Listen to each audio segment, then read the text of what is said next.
Welcome to Virtual Mimics and Gimmicks, where a bunch of idiots pretend to know what they're doing and in the process torment me with their vicious mockery. I'm your friendly neighborhood dungeon master and player punching bag, Anastasia. Playing Troy, our half-wood elf ranger with a taste for bear blood, is Sean. As Magnus, our dark and brooding tiefling rogue, is Clint. We've got Ryan playing Biren, our furbolg cleric who prefers liquid courage, and Tatiana playing as Poofers, our wily tabaxi barbarian. And we have Amanda playing Erebir, our sexy high elf sorcerer with hair and heart of gold. We're going to go straight into the recap today because we've got lots to cover. So, that one. All right, last time on Dungeons & Dragons Ball Z. Our heroes continue to trudge through an ever-growing mound of disaster. After flawlessly completing another artifact from the Arsenfell Desert, our heroes were assigned a task to investigate a series of anomalies in Cethos. However, they also received summons from Karma the David to hunt down an archdemon, as well as a distress call from their friend Callie, who had traveled to the magic-hating Eos Imperium for unknown reasons. On top of all of this, all party members have been accumulating increasingly concerning experiences, messages, and visions. Oh, and there's also the whole apocalypse thing. In an effort to prioritize, our heroes decided to go after Callie first. They set out to Exeter to meet with an old criminal friend known as the Eel, who is a smuggler that has infiltrated the Imperium before. In exchange for his assistance, our heroes did him a favor. At his behest, they once again snuck into the Waterdeep criminal organization, this time with the intent of administering a dose of modified memory to its interim leader, the Murray, otherwise known as Saul and Poofer's owner. The mission went as smooth as you'd expect. After acting suspiciously and alerting everyone, the party teleported out, leaving behind a message to their new friend, Chef the Chef. Now our party finds himself on a boat with the Eel, heading towards the Imperium. What lay ahead of them in this treacherous land, and what lay behind them? Let's take a look now on Dungeons & Dragons Ball Z. Nice. Alright. So, as I said, where's our travel music? There we go. As I said, we are starting out on the boat with the Eel on your way to the Eos Imperium. You guys had boarded at the end of last session and now find yourselves on this long journey up the Waking Sea towards Adamantinarx. So this is the route you're taking up that map. Now, the boat is large enough for you to be comfortable, but it isn't like a trading or massive sailing vessel. It's kind of like dingy, questionably stable, that kind of stuff. But you are not the only passengers. Besides the Eel and the six of you, including Cleo, your companion, there is a number of other seedy-looking people, but one person that does stand out to you is a younger teenager, kind of like scruffy and dirty, and she is keeping to herself and kind of sticking around. But as you guys are on this boat ride, you look at each other and there's kind of like a sense that you need to fill the time with some discussion. And so we're going to go ahead and do a bit of a flashback onto an event that happened not too long ago. So, before you had departed out for Exeter to go rescue your friend Callie, you guys had a conversation, and this is sort of what is all on your mind right now. And so we're going to take a look back at what happened. Troy, you had some concerning discoveries over the past months, and finally decided to sit down and share what was on your mind with your friends. So after having a short conversation with Tempest, who promptly departed, you summoned them all to your sort of quarters within your lodgings over at Redcliffe, in order to basically just have a conversation with them. And I'm going to go ahead and hand it over to you. All right. So I gather everybody up in my quarters after Tempest just departed. So I just wanted to share something with everybody. In light of recent events, artifacts that we've discovered, and a couple letters that I've received recently from Harvey, I've done a lot of thinking and soul searching.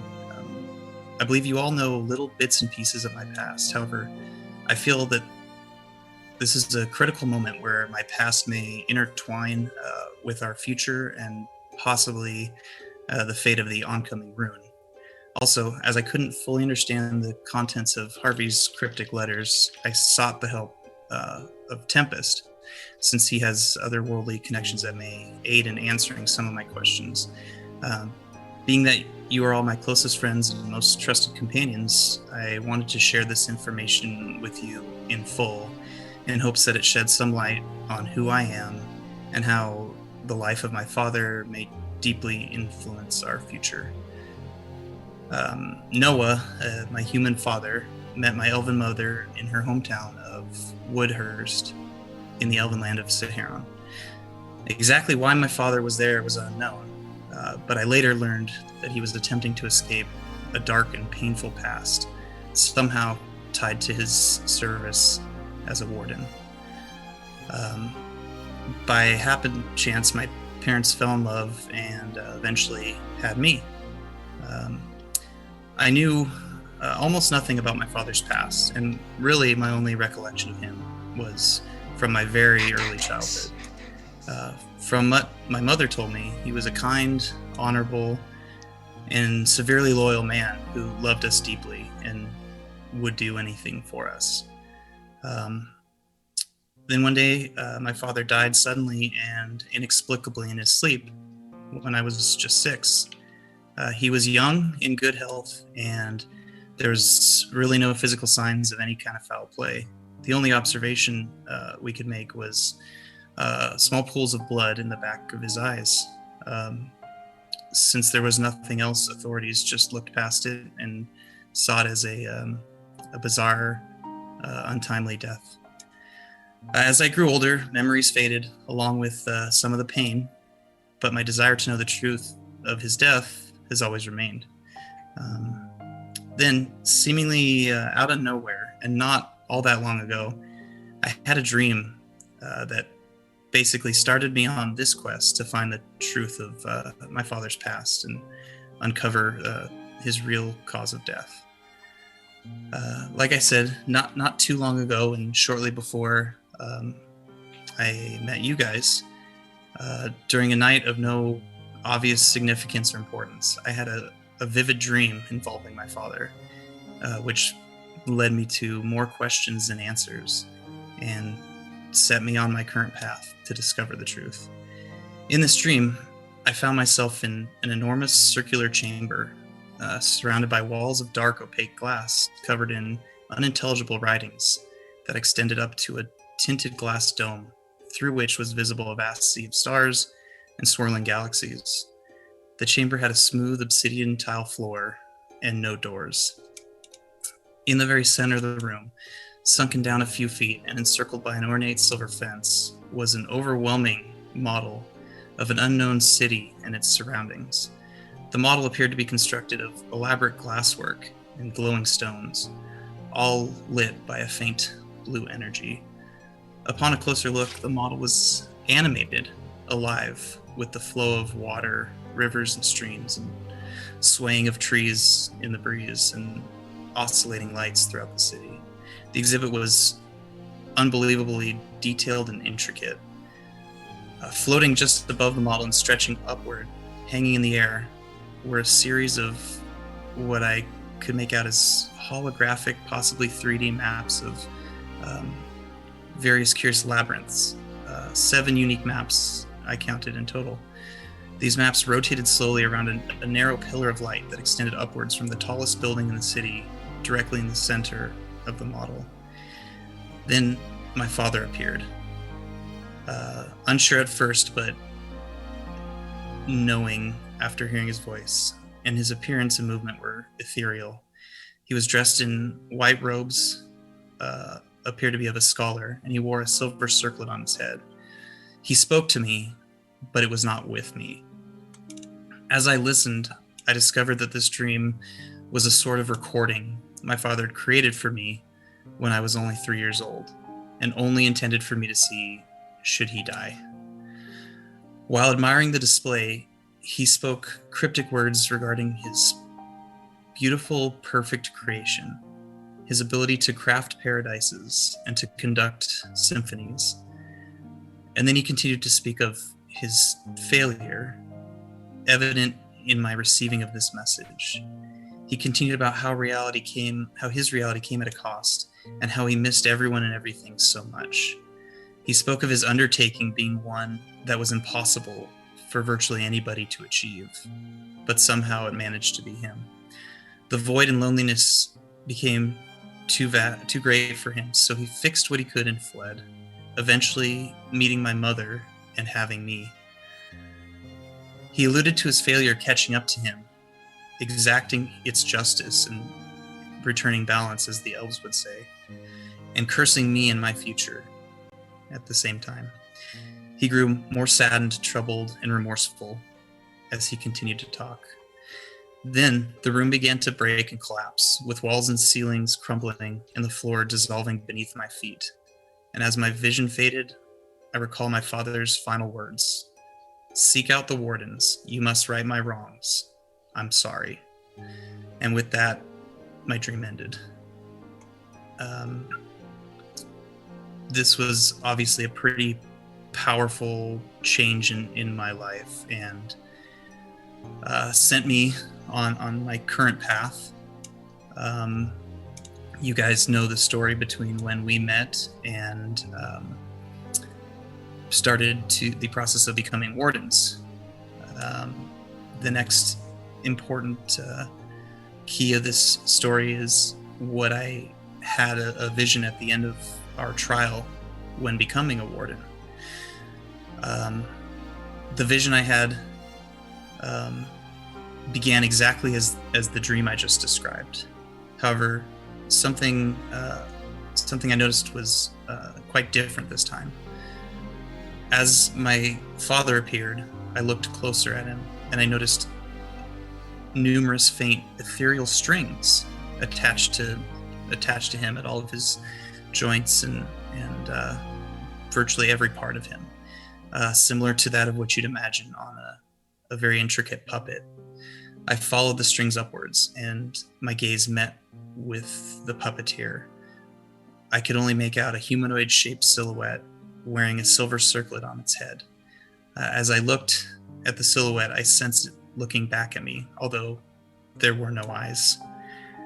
Then I noticed a crack begin to appear on what would be its face, with a bright white line that resembled a smile. As this crack appeared, so do the cracks throughout the walls as the chamber starts the process of its crumbling and collapsing. And I fell into an eternity of darkness, ending my vision. Again, leading to basically more questions than answers. As we started making a home base in Redcliffe, I started to befriend Harvey, as you guys know. And I asked a personal favor of Harvey in search of more answers. I had requested any information he might be able to find on my father with his time spent at the Wardens. Harvey was able to come up with my father's personnel file. However, much of the document was redacted and unable to be read. What I could make out of it was, according to the notes in the file, prior to joining the Wardens, my father was a magician within the Imperium, where he claimed to use his abilities to smuggle out less skilled magic users. He was eventually captured by the magistrates and was for some reason spared the seminary in favor of deportation. A bounty hung on his head within the Imperium. Upon joining the Wardens, my father demonstrated great skill in his magical abilities and quickly rose within the ranks. He became a researcher in Cethos and began work on a classified project with Dr. Talradil in the High Impact Research Department. His primary research included enchantment magics and their relationship with and effects upon the weave. Voluntarily participating in a high-risk confidential task under Dr. Talradil. And then something happened.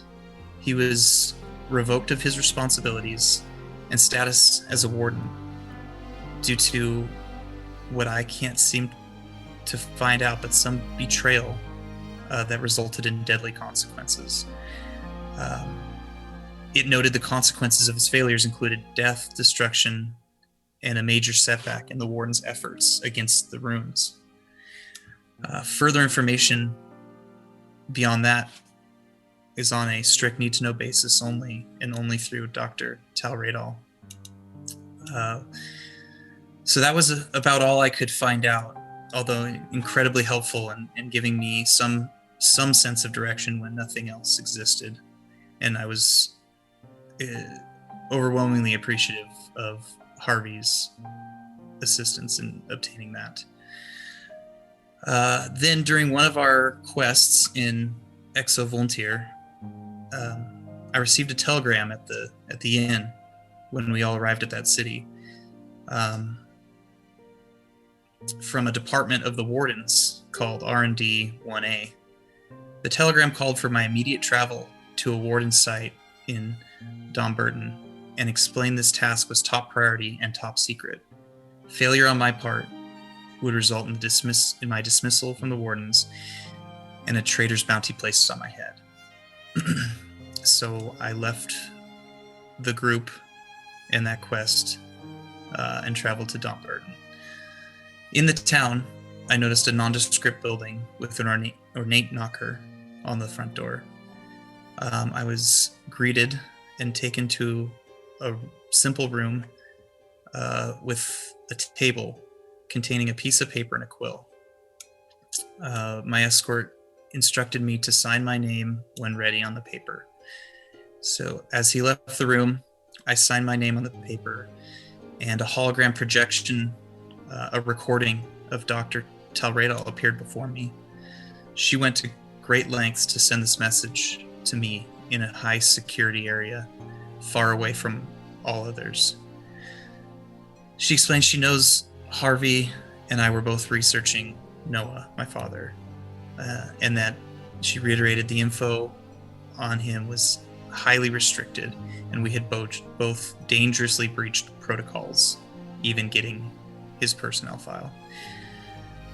She did explain a little bit, verifying a bit of what I saw on the file, that my father was a researcher on her team, studying an interesting relic which he swore he would protect. She said that he betrayed the oath and defected. The consequences of this included countless deaths, the loss of many records, and the loss of the relic itself. When they finally tracked him down, he was already dead. She then warned me not to investigate any further, and that a second breach will not be tolerated. She concluded the message by instructing me to report any further dreams or visions that I had to her office immediately. And then the message vanished. Fast forward back to Redcliffe, and I had asked Harvey once again, now becoming pretty much one of my main and staunch supporters and sources of information, to arrange a meeting with a dream reader, someone I'd hoped to make sense of all this. I guess I should explain what a dream reader is somebody who essentially has the ability to read souls, past and fate of a person. Dream readers are a rare breed, enduring unique talents derived from the blood of Hypnos, god of sleep. They are born blind and deaf, and their forehead marked with a sigil of a poppy. Where they lack such physical senses, they find redemption in their psychic abilities. Dream readers have an innate connection with sleep and with the subconscious, which reigns supreme in this state. They are skilled at interpreting dreams and going so far as to channel the divinity of Hypnos himself in order to unravel their secrets. Further, they can communicate telepathically, though in a strange way. Unlike most telepathic communications that takes the form of one's internal narrator, they simply just feel. When I was with the dream reader, just the two of us, she had placed her hands out, and hesitantly I reached forward and placed my hands into hers, which allowed the dream reader to telepathically read my mind.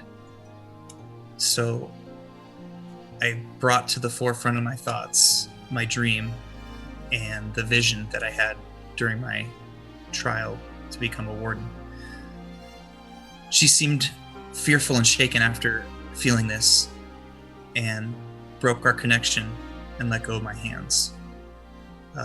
Clearly shaken, with tears coming from beneath her blindfolded eyes. She eventually regained composure, and she put her hands out again for us to communicate.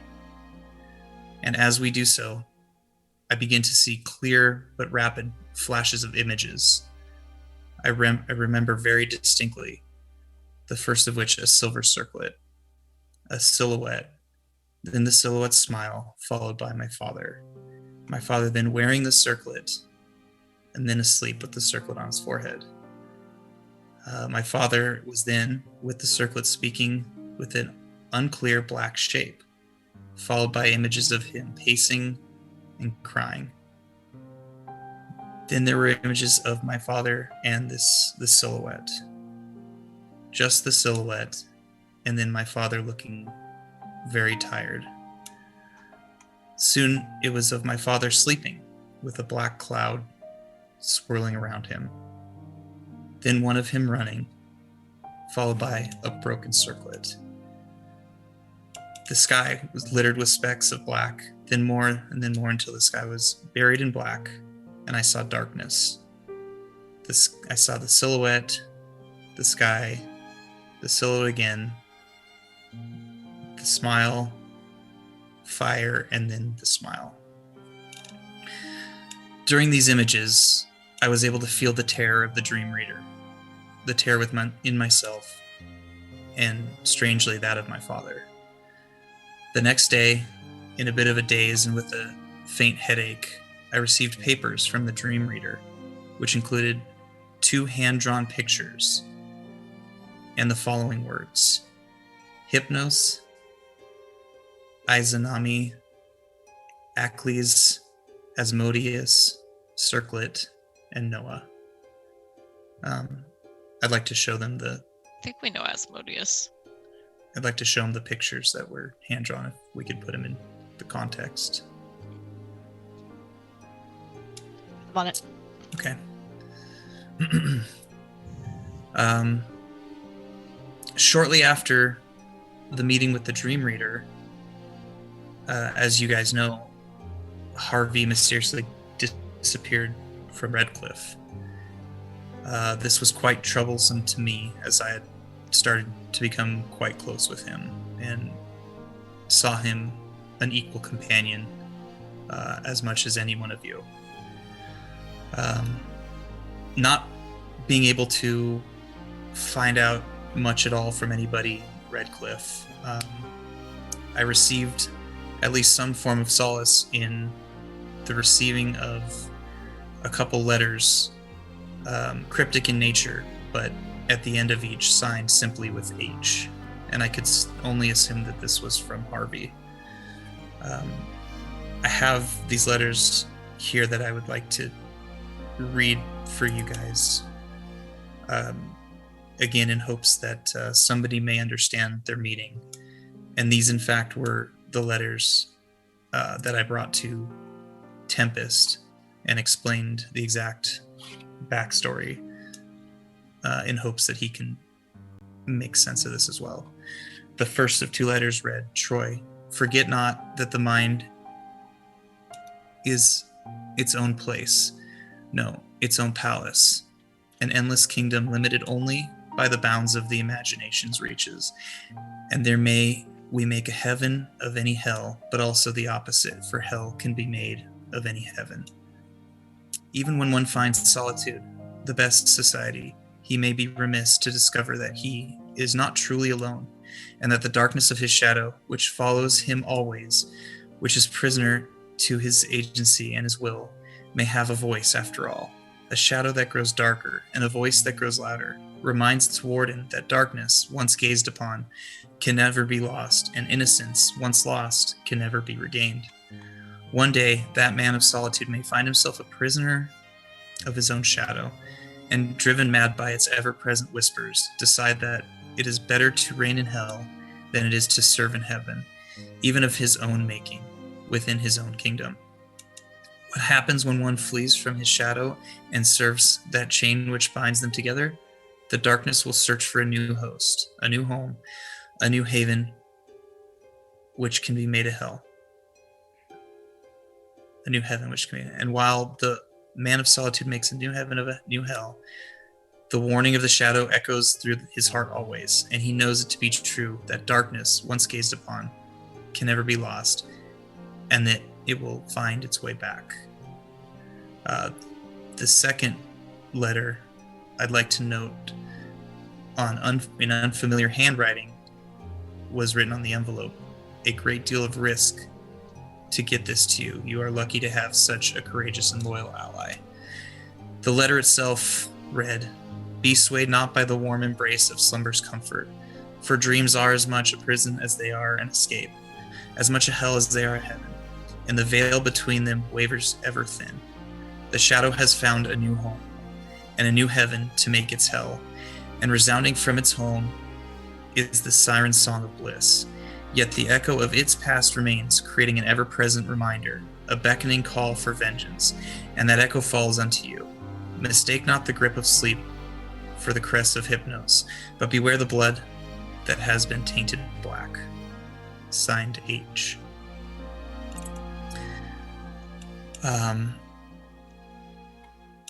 I also have a suspicion that if you all recall the encounter we had with that knight in the town where all of the village folk were seemed to have passed while they slept, may somehow be related to my story, to these letters, and to possibly even the immediate disappearance of Harvey. In thinking through this, I have come to a couple realizations. I believe that the silver circlet my father was wearing, and possibly that of the silhouettes, was the relic being researched by the Warden's high impact magic department that they called R&D 1A under Dr. Talradiel and Cethos. I've learned that my father was a very gifted magician with a shrouded past in the Imperium, and whose quick rise in the Wardens and watchful eye of Dr. Talradiel led him to the joining of the study of this silver circlet, which I also believe the Wardens intended to use against the coming ruin. My guess is my father might have somehow bound or connected with this circlet during his research. And then possibly he was controlled by the circlet or that of a higher being through the circlet, namely the silhouette. And his actions, maybe not of his own regard, resulted in death, destruction, and major setbacks for the Wardens. And I hope that all of this was against his will, as he was a mere puppet. He somehow escaped the situation and attempted to fix what he could before he fled. However, I believe the damage was done, and he was only able to outrun the consequences for so long, ultimately resulting in his mysterious and untimely death and my receiving of the dream message. I'm still unsure about the model city and the series of holographic maps from my dream, but I have a strong inclination they're related to the silver circlet and possibly the power my father may have wielded while wearing this circlet. Maybe somehow related to being some form of magic architect of some sort. I know I've warned you guys in the past of my doubts about the Wardens, and in particular Cethos and Dr. Talradiel, but things are starting to not appear as black and white as I originally had thought. Dr. Talradel may not be bad and may just honestly be trying to undo damage and protect people. I have had my doubts, but I deep down believe my father is not bad, but may have done certain things under the control of another being via the Silver Circlet that did result in massive death and destruction. I've also thought about the possibility of this Silver Circlet being similar, if not related, to the recent boots and the other armor type artifacts that we have discovered so far. I've related virtually all of this to Tempest as well, and I should let you know that his reaction was, well, very uncharacteristic and concerning. He left to research something, but upon his return, hopefully we'll be able to provide his impression of Harvey's letters and my situation. Just spoke for a half hour. It's really good. Yeah. Nice job. Good job, dude. Yeah, good job, That man. was a good monologue. Yeah, that was a long. That's impressive. Yeah, it's pretty So- seamless too. Thank you. So I have job, some man. Q's. Would love some A's. Gonna need a lot of A's. Yeah. Yeah. F and A. Yeah, join the club. These are kind of like generic, but the first thing that just kind of popped up to the top of my head is, well, if your father was a master magician, right? Are you 1,000% sure that he's dead? To the best of my knowledge and that of my mother's, he is deceased, yes. Are you also 1,000% sure that you're not a super powerful magician? Because that would come in handy now. Well, Have not right you this guys- second, but soon. Have you guys seen me in action for the last... You are Maybe. notably non-magical. I feel like we're getting hustled. Indeed. Although my skill with a bow was apparent from a very young age, and I did quite well for myself It is pretty magical. in my hometown. But Troy. so with so many questions. So round robin style. One person, one question. Okay. Here's my question. Other than the question I already asked, is the circlet that you're seeing in your dreams? I take it you've had this dream multiple times or just once, and then the circlet itself, you said was on your father, but also on the shadow guy, the puppet master person as well, correct? Yes, I've had the dream twice. Okay. Once as the dream in my 29th year, which started my quest to find the truth, and then again, not so much a dream but a vision, as I was basically defeated by my own self at the trials of the wardens. And during that vision was when I saw the marionette silhouette, basically, and my father as a more of a puppet figure than he appeared in the first dream. And yes, both of them had adorned this silver circlet I didn't see the silhouette in the first dream, but yes, he had it on in the second dream. And then, DM, as far as our knowledge of gods, is there a like the god of like weaver of fates kind of thing? Would that be something that we would be aware of?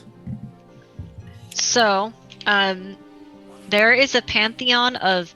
There are many gods in your world, but there's a pantheon of like major gods who kind of are the masters of their domains. So, for example, there are many gods who affect the night and the moon, but Selune, Erger's goddess, is the one on the court. She is the most important one. Right. But like a loom, the weaver, you know? Yeah, in terms of fate, there is a god of fate whose name is Hawk, but that has not appeared in any of Troy's visions. The one that has appeared is Hypnos, who's the god of sleep. Okay. And also, Troy, you mentioned Asmodeus.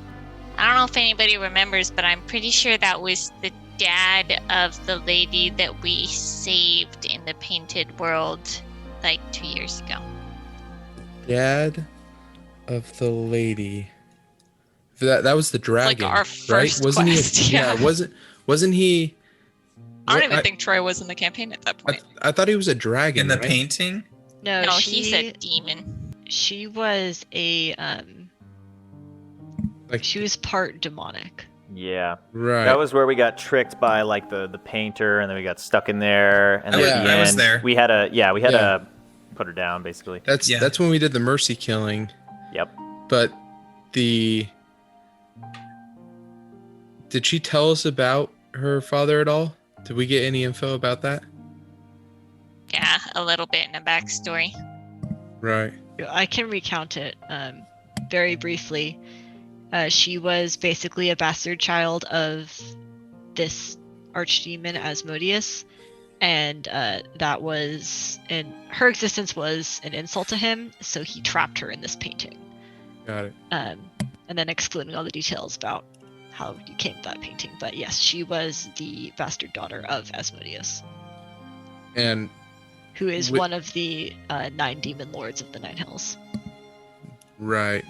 You know, we have a pretty good, I mean, now that we are best friends with a really friendly hell person, we should probably go talk to them about Asmodeus. But also with can you really briefly, Troy, just kind of recap, you had those images of Asmodeus and I think it was a total of 6, right, of those pictures. How did they pop Those up? weren't actually images. I didn't get any images during my time with the Dream Reader. It was more or less her feeling my story. The images that I shared with you, the 2, were sketched on pieces Which are of paper. in the context channel of our Discord. In the context channel of our Discord, were 2 that I had received the next day that I can only assume the Dream Reader created after feeling my dream and vision. And then the names that I spoke of were not ones I had in my vision, but were written on the last piece of paper that was delivered to my room. Right. So they weren't actually part of my dreams or visions, but it was something that the Dream Reader had picked up on while telepathically feeling my dream and vision. Okay. Sorry, that was my round robin. Troy, something that I noticed in one of your visions was the robed figure, which sounds very similar to the vision that I had, which alludes to now we basically have this supervillain group that's after us with Lolth. I'm curious if were you able to make out anything in your vision with the city holograms? You said trees and rivers. The robed figure in my dream and the vision was my father, Noah, and it appeared to be a row of scholars. It was clearly more of an academic adornment than anything, and that was undoubtedly my father wearing the robes and the silver circlet. So the other guy, was he wearing a robe as well, though? What other guy? The silhouette, I The- was unable to. It was The more or marionette less- character? Yeah, all I could make out was a humanoid shaped silhouette appearance, with no other discerning figures except for that bright white crack of what appeared to be a smile on his face, or what would be his face. I couldn't tell. I did also notice that he was wearing the silver circlet, but that's about all I could make out. Yeah, from the him. one being controlled in that was the same person, though. It was like being controlled by that shadow with the circlet. Yep. In that hologram, you saw the city. You said that there was trees and rivers. Yeah, it had this. It had a very ornate model of a city, and then the surrounding lands, including rivers, trees, grasslands. Any kind of creatures? Not that I could make out. No, it was a small model, and I was overwhelmed by the intricacy of it at best. But I think it would have been too hard to decipher something that small within the diagram. This all feels just like less than a coincidence. There's a whole lot of obsidian. My home's now turned into obsidian. And there is some kind of research on lands. It just seems like maybe we're all supposed to be here together. Just to clarify, the model was mainly of the city, and like there are, there's nature surrounding the city, but the focus was on the city itself. Gotcha. You don't know. Yes, what that's a city good it was? observation, Bjorn. Sorry, what did you say, Poopers? Does anybody know, meaning you, Troy, what city it was? That I don't know.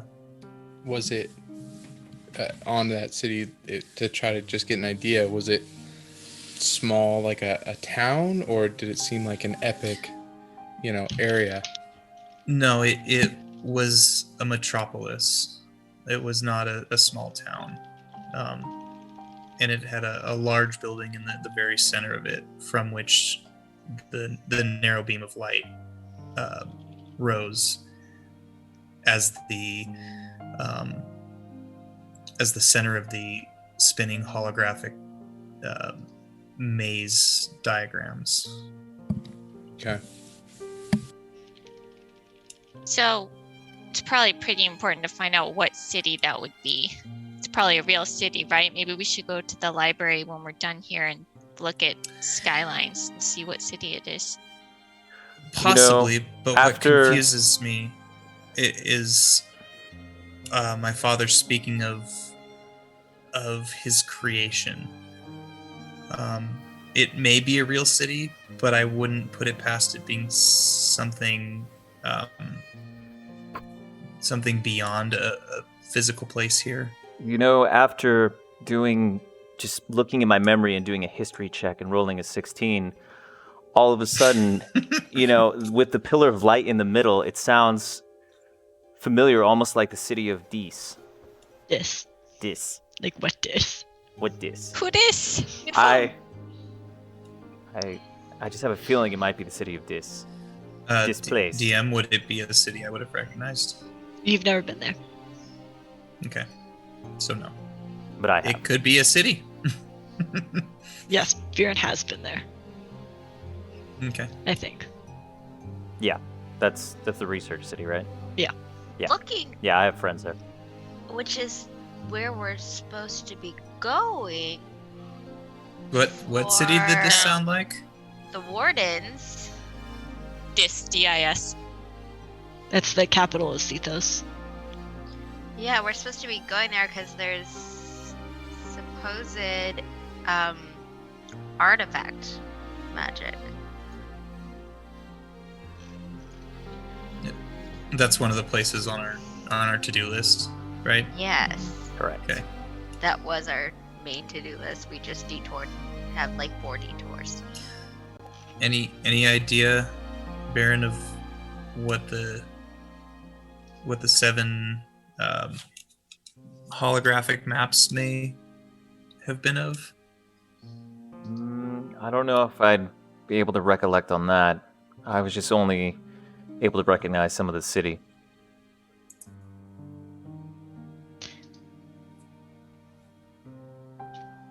All right. I encourage you guys to keep discussing, but whenever you run out of topics, I will jump in. There's So, another big one that I wanted to ask. Go ahead. Troy, as far as you said you've been speaking to Harvey about this multiple times, and obviously we've kind of lost contact with him. In talking to him, just so we could maybe try to help find, did he give any inclination of maybe where he went or where he was going to go to help look any of this up, just so we can kind of get an idea, maybe to help, add it to the list of things we gotta rescue? Absolutely nothing.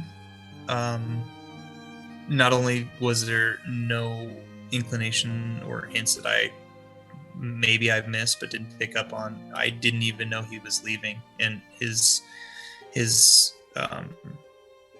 I don't even know if it's a disappearance. His leaving of the city of Redcliffe was a complete surprise to me, and actually quite concerning, as I feel like it is most likely tied to him meeting me requesting information and resources from him, followed soon after by his unexpected disappearance. So I have no idea of his whereabouts. And he didn't say who he was going to try to find the info from, or anything like that.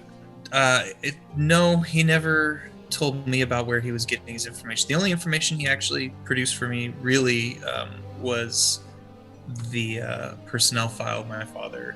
Beyond that, he helped me set up the Dream Reader meeting, and he was a sounding board for me, but he himself didn't have any knowledge that may help me beyond what he was able to make happen within Redcliffe through the resources he had there. It sounds like Dr. Toledal may have had him reassigned, considering she warned you not to breach again or go further looking into it, and he did. If he did look into it beyond my request, it was without my knowledge. I don't know if seeing a Dream Reader counts as a breach of protocol, as it would, say requesting official records and documents. After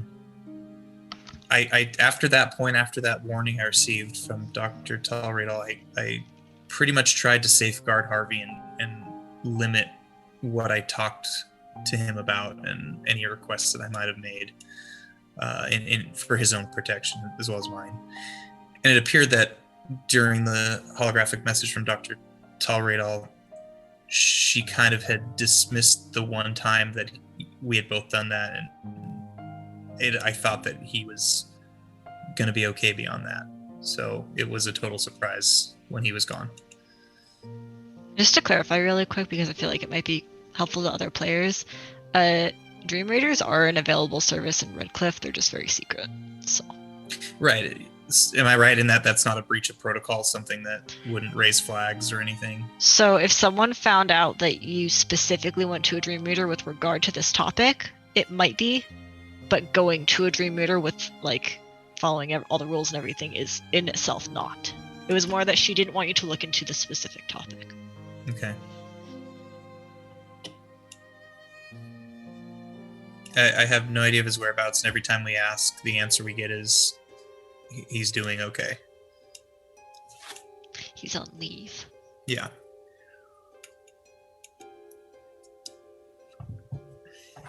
This was a lot of information, Troy.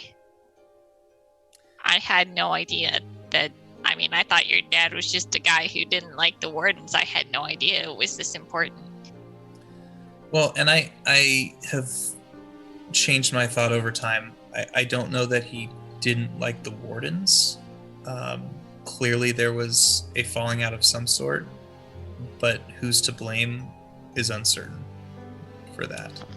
And I've gone back and forth on my thoughts and emotions of Dr. Talradial, the wardens in general, and even my father, really.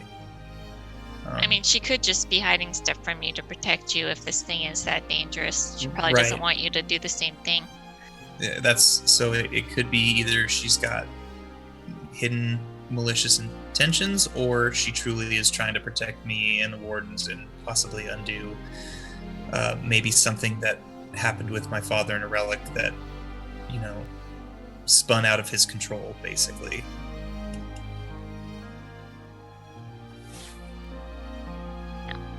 So you said Tempe had some stuff to say about all this? Yeah, after I told him the same story and the same background that I had just told you guys, as I mentioned, his reaction was surprising is an understatement. He didn't really say much at first, except he stood up and approached me, at which point I stood in anticipation of bad news, and he simply embraced me and hugged me and apologized that I had to go through this. Yeah, Which is Tempest- Wow, Tempe did that. Yeah, he's not a touchy-feely person. which is a Wait, he hugged you? He didn't like leave enough air between you and just kind of do that hover hand hug kind of No, thing that he he- usually does? took Are you me in a full embrace and hugged me. Are you sure? Or- I mean, he's probably not even. He didn't even stab you, so obviously he's not a real friend. Not a Yeah, true what kind of friend friend until would- they stab you What or does he kick your feel friend like? down a well. Feel like a person, or is he like airy? Or none of us have touched him. It was like wind. Does he Felt feel like a soft thin and- spring breeze? Yes, it smelled like it smelled the same. Yes, High five. quite pleasant. Smelled like rain in the morning. Which was, like I said, kind of surprising and alarming, concerning, definitely, to get such a reaction out of Tempe. And then he told me that he had to go research something and that he'd be back. Okay. Well, yeah, we'll have to talk to Tempest when we can. We see him next. And as you say that, the door opens. And we're going to take a break. Nice. Or break. All right, we'll be back shortly. See you then.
Welcome back. All right. Thank you, Sean/Troy, for your wonderful monologue. It was beautiful, and we all enjoyed it. And now it's my turn. All right. So, as was discussed, Troy had asked Tempest, after filling him in on all the backstory details, to, hey, can you brain this out for me a little bit? And Tempest did exactly that. He had run off to do some research, during which Troy had shared everything with his friends. And just as he was finishing up and everyone's like, wow, I wish we could get Tempest input on this, our hero himself burst through the door carrying lots of books, lots of documents, and he drops all the books on the table by the door and then walks over to the wall in front of you all next to the fireplace. And kind of like looks like satisfied with himself, but he's not really a smug kind of person, so it's just very like a weird mix of him being very proud of himself but not wanting to look proud of himself. And to remind you, all of this will be done telepathically, as Tempest doesn't have a tongue, and he has instead a multi-directional telepathic connection with all of you. So he begins by asking Troy for the documents which he has shared with the group, which includes the drawings from the Dream Reader, the personnel report, all of that kind of stuff, which I assume you hand over. Yes. And he pins those up on the wall. If you'll turn your attention to the, it is a PowerPoint, but right now it just looks like wood panels on the wall. So he begins by pinning those up on the wall. All right, and here's where it starts to get interesting. Okay. Cracks knuckles.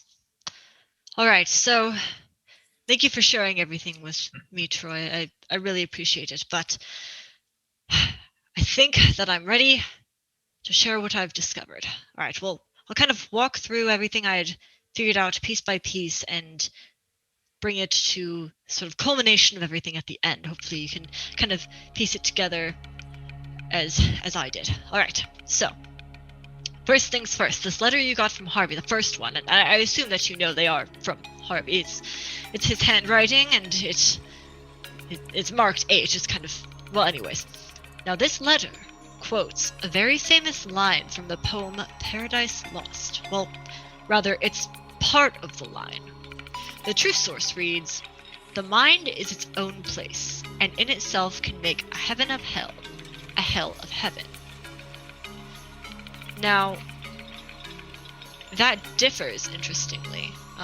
You might recall that his line reads, "Forget not that the mind is its own place, no, its own palace, an endless kingdom limited only by the bounds of imagination's reaches. And there we may make a heaven of any hell, but also the opposite, for hell can be made of any heaven." So I'm sure you can see the connection there. And it's interesting that he's modified the line in the way that he has. First, he refines the definition of the mind from a place to a palace, specifically an endless kingdom limited only by the bounds of imagination's reaches. And I think he's trying to explain something with that. Tempest seems to fall silent for a moment and thinks very deeply. Do you recall our encounter in Exulvuntia with the Fae and the Pawn of Opulence, the imitation artifact? That adventure seemed quite similar in nature to what Harvey is describing here. The Fae was able to use the pawn to create an alternate world all her own. To her a heaven and to us a hell. Yet the limitations of that world were theoretically boundless, restricted only to what she could imagine. Or so I thought until now. Reflecting upon it again, the pawn didn't seem quite that powerful. Its effect was sort of a watered-down version of an endless kingdom, limited only by the bounds of imagination's reaches. That I recall, the pawn was also constructed off the basis of an existing artifact, so perhaps what Harvey is describing in his letter is that source artifact. One that can truly create a boundless kingdom shaped after one's heart. Can make a hell or a heaven or anything in between. Now, it's quite a terrifying thought if you ask me. And yet I have another terrifying thought, but I'll hold off on that until I've explained my reasoning for having it. He again holds up that first letter. Another abnormality in this first line is his choice of capitalization. Both heaven and hell's words appear twice, yet only the latter instance of hell is capitalized. That has a sort of forceful implication, doesn't it? He also accentuates this difference with the leading phrase of, but also the opposite, like he wanted to draw special attention to it. Makes me think that the former promise of making a heaven of any hell is a sort of ideal, while the latter indication that a hell can be made of any heaven is a harsh reality, perhaps an inevitable one, quite outside the idealist's control. Now, I promise I'm almost finished with this line, but it is important to consider two more points. First, the nature of the illusion. Paradise Lost narrates the invasion by a devil into an idealist couple's paradise, which the devil manipulates and corrupts, ultimately transforming their heaven into his hell. Second, look at the first words, forget not. He wouldn't have led with this instruction if it wasn't the most important part. He wants you to remember something, meaning your past, Troy, must have a connection with all of this. Harvey also explicitly addressed this letter to you, even though he has an obligation to the whole group, so it's definitely a connection to your past. There are so many clues here, and I'm not even sure which to follow first, without becoming too long-winded at least, so let's try and get through this first letter. The two passages of the first letter describe a man who has been trapped in solitude. Well, no, it's better to say that he ended up trapped. That's indicated by when one finds solitude the best society. Whatever he got himself into was consensual, well, at least at first. Now I'll try to be quick with this. In this story that Harvey tells in the first letter, a man, and note that this is referring to a specific person as implied by the capitalization of one, has willingly entered some situation. My best guess at what that situation is that he's some sort of guard. Though he's alleged to be alone, Harvey explicitly writes that the man's shadow is always following him, and is meant to be some sort of prisoner under the man. That isn't how one would typically describe a shadow, and this shadow is said to have a voice and a power, and further, from the line, darkness once gazed upon can never be lost, we can infer that there is some permanent tether or connection between the man, or the warden, and the shadow, or the prisoner. But Harvey continues to tell that this one, the man, flees from the shadow that he is watching or guarding, and tries to sever that connection. That allows the prisoner to search for a new host, a new man to torture and corrupt, and a new heaven to make his hell. In other words, the man abandons his duty and in doing so unleashed something, but even though he escaped, darkness, once gazed upon, can never be lost, and it will find its way back, as Harvey writes. Whatever connection that man had, it seems it wasn't one that could be truly broken. Now, Tempest picks up the second letter, and second guesses himself and sets it back down. Tempy, hold on. You're sure that this letter was sent to Troy from Harvey? Did Harvey really expect Troy to get any of this? Hey, I can hear you. I mean, I wouldn't have gotten any of this either. That's actually quite an interesting point, Poofers, and I will touch on that later. It's down the line, don't worry. And he has shuffled through some papers. We'll get there, don't worry. Okay, now let's consider the other pieces of evidence you've told me about, Troy. First, the visions, drawings, and words that you were gifted by the Dream Reader. The visions you saw repeated images of a circlet. Your father wearing that circlet, and even sleeping in it. So that brings up a few more connections here, you see. And then you saw your father speaking with a dark shape. You also saw a broken circlet and frequent images of a sadistic, smiling darkness. The drawings that the Dream Reader gave you seem to take after this last vision you had. To me, they look like smiling shadows. And the latter one of the deer sort of embodies that circlet with the horns and everything. It's like that noble sort of leader. Anyways, there are the words that she gave you as well. Most of them appear to be names, actually. Hypnos, god of sleep, and then there's Izanami, goddess of death and actually mother of Hypnos, and Ackless. I don't actually know what that... I didn't know what that one was. I had to look that up, but we'll get back to that. Asmodeus is one of the 9 demon lords. And then there's Circlet again, and finally your father's name, Noah. Those words all have a connection, and that connection is solidified by the visions you had. In them, your father wore the circlet while sleeping, and you also told me that your father had died in his sleep. Which brings up yet another connection there, as you can see. So, through all this, we found a connection between Hypnos, Izanami, the circlet, and Noah. That leaves a missing link to Asmodeus, an archdemon and ruler of the 9 hells, and to whatever or whoever Ackless is. I wonder whether either of these names has something to do with the idea of a shadow we've seen in both Harvey's letter and in your visions from the Dream Reader, but we'll leave that link out until it's confirmed. At this point, Tempest begins pacing back and forth, taking breaks to put up these lines between notes that he's pinning on the wall. Gophers pulls her thinking hat on tighter, trying to follow along. Magnus is just sitting back in the chair, just flipping a coin. Yeah, I hand him a drink as I start pulling out some beer glasses, and they're like, "Oh, when they figure it out, they'll figure it out. Until then, I'll inform us." Sit back here." You can see the panic in Troy's eyes in that he desperately wants to understand half of what Tempe is saying, but it's not even close to like a fraction of it, even though he knows this is all really important. I pass him a notebook and a pen. Erebir has like taken out a piece of paper and started to like try and write notes and like So figure it Troy, out. you're telling us you got a letter. I did. And it had words. Clearly. And words mean things. Come on, guys. Didn't I just say all this? Were you not paying attention? Sorry. I keep drinking.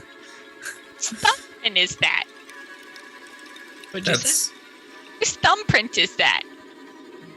Do we even know how to use thumbprints? Yeah. That is the personnel file of Noah Mycan. Should probably keep that thumbprint. Check for prints every now and then. I want to brag a little bit. The papers are the full letters that contain, those are just like random letters, like words. Those are the full letters that he received, and that is a smaller version of an actual personnel file that I sent to Sean. Of course they are. Yeah. Of course they are. So now we know what you're doing for hours on end. Yeah, it's pretty insane. Above and beyond. Everything she has put on this board is literally what I was describing, what I'd received at some point in time in the past. This makes me anxious because, like, how much stuff have I received that I've just totally glossed over?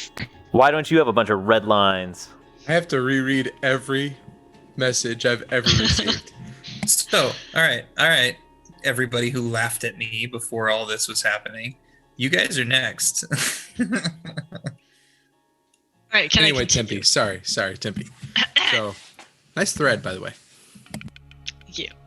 Now, speaking of dreams, recall the original one that you had before all of this started. It was a message from your father. He greeted you in an impossible room where the ceiling glowed with colorful swirling stars and galaxies, where the floor was perfect obsidian tile grounded with silver light, where there was an animated city of blue light beneath floating models of labyrinths. But, note, there were no doors. There was no way out. It was a prison, you see, a prison of his own invention, his own design. He spoke to you that as he wore a circlet. He apologized for failing, but explained that the countless paradises that he could craft could not fill the void of loneliness. That's a tie back to the idea of crafting worlds, a tie back to the pawn. He called himself selfish and foolish, and he said that he had departed wherever he was, and most importantly, he said that you must right his wrongs. We're going to figure out what those are very soon. Then, of course, there was the vision you had upon your joining of the Wardens. It was the exact same setting as your dream. However, it also revealed things to you that weren't there before.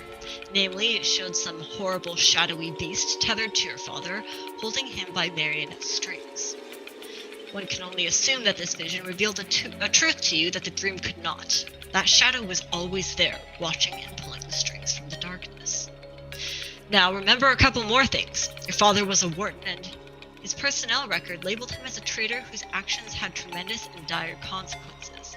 Dr. Tolradell had further prohibited you from researching your father. She told you in a meeting that he was a member of her research team who contributed to the study of an interesting relic. He promised himself to its protection, but soon betrayed his oath. She confirmed that this resulted in countless deaths and the loss of the relic itself. In my opinion, her insistence on stopping your prying and keeping the matter quiet is to help mitigate the exposure of the failure your father stained her research, and her team with. That, and or she believes the news related to your father or this relic, if released, might cause panic or harm to you or others. Harvey was discovering too much, so she demanded he be reined in. Now, Tempest goes and pulls up the second letter from Harvey. This is what ties it all together, and he begins reading from the letter. Be swayed not by the warm embrace of slumber's comfort, for dreams are as much a prison as they are an escape, as much a hell as they are a heaven. And then later in the letter he says, mistake not the grip of sleep for the caress of hypnos. Do you see all of those connections? Yes. Hoofers nods Yes. very slowly. Alright, so Tempest takes a deep breath and looks, and goes very quiet for a moment as he seems to be just thinking very deeply and looking at this picture. And then it's like a light bulb clicks in his head, or a candle ignites in his head. Dreams are the key. You see, dreams and that circlet. Remember that vision you had of your father asleep with the circlet on? Whatever dark force is at play here, it is tied to that circlet, and it acts through dreams and sleep. And it's tied to your father, who was given the duty to use that circlet and to keep that creature in check. But he couldn't take it, and he abandoned his duty. Deducing from your visions and the dream leader, it sounds like he defected and then fled with the circlet. He must have tried to break it and stash it away, but he would have had no reason to do so unless the shadow itself is somehow bound to that circlet. That preventative measure didn't seem to last, though. Harvey's letter tells us that the shadow has found a new home. That is, the circlet has found its way into another's hands. If what you tell me of the circumstances of your father's death, that he died in his sleep, is true, this isn't the first such occurrence. That shadow hunted your father down and used sleep and dreams as a weapon to kill him and exact vengeance for the years it was imprisoned. Now, there are just a few more things at play here. Please bear with me. You've recently encountered a phenomenon that matches what I've described. That village on your way toward Arsenfell, where all the people had inexplicably gone to sleep and never woken up. Oh, damn. Fairview Village, I think You it brought was. that up. That one soul that your group spoke with had said it had been lulled to sleep and then tortured by nightmares. Except other wardens have reported similar occurrences in villages throughout Sethos, moving south towards Dis. Which, given your father worked on a research team in Dis, would imply that the model of the city in the dream message he left you, and likely the Shadow's target, is Dis. If my guess that the Shadow is bound to the circlet is correct, then the Shadow has found a way to reforge the circlet, equip itself to a user, and possess the user as they are trapped in sleep. He now holds up Harvey's second letter again and reads from it. A beckoning call for vengeance, and that echo falls unto you. So, the Shadow knows you. It knows you are Noah's son, and it is hungry for vengeance. The night you fought in the village, he seemed to recognize you. It must have been some agent of the Shadow. No. Not an agent, some extension of it. Tempest pauses to ponder some more. DM takes a breath. I have no doubt at this point that the circlet is an artifact, with its domain as sleep and dreams, and as its power the ability to create alternate realities that suit the user's wishes, like a dream world made real, and like your dream that you saw your father in, and perhaps like those labyrinths that hovered above the city. With the ruin in full swing, the Shadow that uses the circlet is also caged by it, can no doubt make effective use of its ever-increasing power. If it is truly heading to Dis, who knows what will happen when it has access to such a large, concentrated collection of potential victims to pull into its hell. Even so, 3 questions remain. 1. What does Harvey mean by beware the blood that has been tainted black? I'm afraid I have no idea on that one, since it seems to have no relation to anything else. My only guess is that he means it literally, beware black blood. 2. Why has Harvey been so elusive in his writings to you? The easy answer is some sort of spell that prevents him from communicating certain information. My best guess is Dr. Tollardell. I can't be sure of that. All I know is that he isn't the sort of person who would beat around the bush when it comes to something like this. And the final question. Who or what is Aklis? Our one unlinked item. That is what I needed to go check on. I recalled a fraction of a story from my youth and went to Imbros to verify it. It was a story to scare children into behaving well. To summarize it, there was a devil who was so sadistic and mischievous that he earned the contempt even of other devils. One day he stole his demonic father's clothing and armor and impersonated him in a most disgraceful manner. This angered the father so deeply that the father stripped him of his skin and banished his infernal soul from the hells. And that devilish soul, lacking a physical form, wandered all around the plains looking for any opportunity to torment, humiliate, and torture. There was no more delicious and vulnerable a victim than a child chastised by their parent. Misbehaving children would thus fall victim to the devil's possession and suffer terrible nightmares that, if the child continued to misbehave, would leak into reality. Well, now that's just a story, but as you guys may have guessed by now, the demon in that story, which I thought for so long was just a tall tale to scare children, well, that demon was named Aklis, son of the warmongering archdemon Asmodeus. So, you can see now how it all connects. An archdemon without a physical form was drawn to an artifact, the circlet, with an immense power over dreams, much like itself. Such an immense power, in fact, that it gives the ability to construct infinite realities and paradises within the kingdom of the mind, the ability to create any heaven or any hell, and to make those dreams a form of reality. My music stopped. There we go. Aklis found form in that circlet and forged himself into it. So, those who are drawn to the circlet by its power and equip it become the puppet of Aklis. The wardens came across this circlet at some point, and I don't know the details of this, but they probably retrieved it after some havoc that Aklis had wreaked with it, and they took it and researched it. They discovered the demon within, but were remiss to find that Aklis had tremendous power over the circlet's allure. The only way to ensure the demon, who has a way of getting that circlet to where he wants it to be, would remain imprisoned, was to give someone of strong will the duty of using that circlet, of entering an eternal sleep where he'd be trapped with the demon. Doing so would keep the demon from exerting its influence anywhere else, but at the cost of that person essentially sacrificing themselves to endless torment. That's what your father did. That's the sacrifice he made, but he couldn't endure it and fled, knowing the wardens wouldn't allow it. He was probably the only one with the magical aptitude to see it through. After he fled, he broke and hid the circlet, but that was all Aklis needed. He could, through the allure of power and bliss, plus whatever other help he got, draw victims towards the pieces of the circlet. And then he could possess them and lead them to reforge it. Once all the pieces were united, he was restored back to his full power. Through the use of possessed sleepwalkers, he tracked down your father and killed him, no doubt after unimaginably torturous nightmares, and now he seeks to kill you too, because you reminded him of the only person who ever defeated him. Though, it seems Aklis is also interested in old habits. With the onset of the ruin, I've no doubt the power and range of his domination of sleeping dreams has expanded and grown. It looks like he's heading toward Dis to put those powers to use. He no doubt chose Dis because that is the city where the wardens trapped the circlet for so long. And, Tempest says, out of breath, throwing himself into a chair, of course, the Fae probably found and helped Aklis reforge the circlet in exchange for allowing her to study the artifact and create her own, in its image, which ended up as the Pawn of Opulence. Now, I think that's all.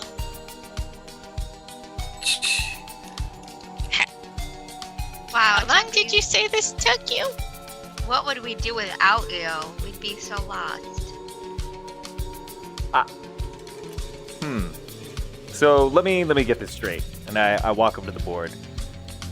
That thing, and I point at the face, is going to there, and I point at Dis, but also wants to go to here, which is I'm pointing at Noah, and we're kind of in the middle of this whole thing.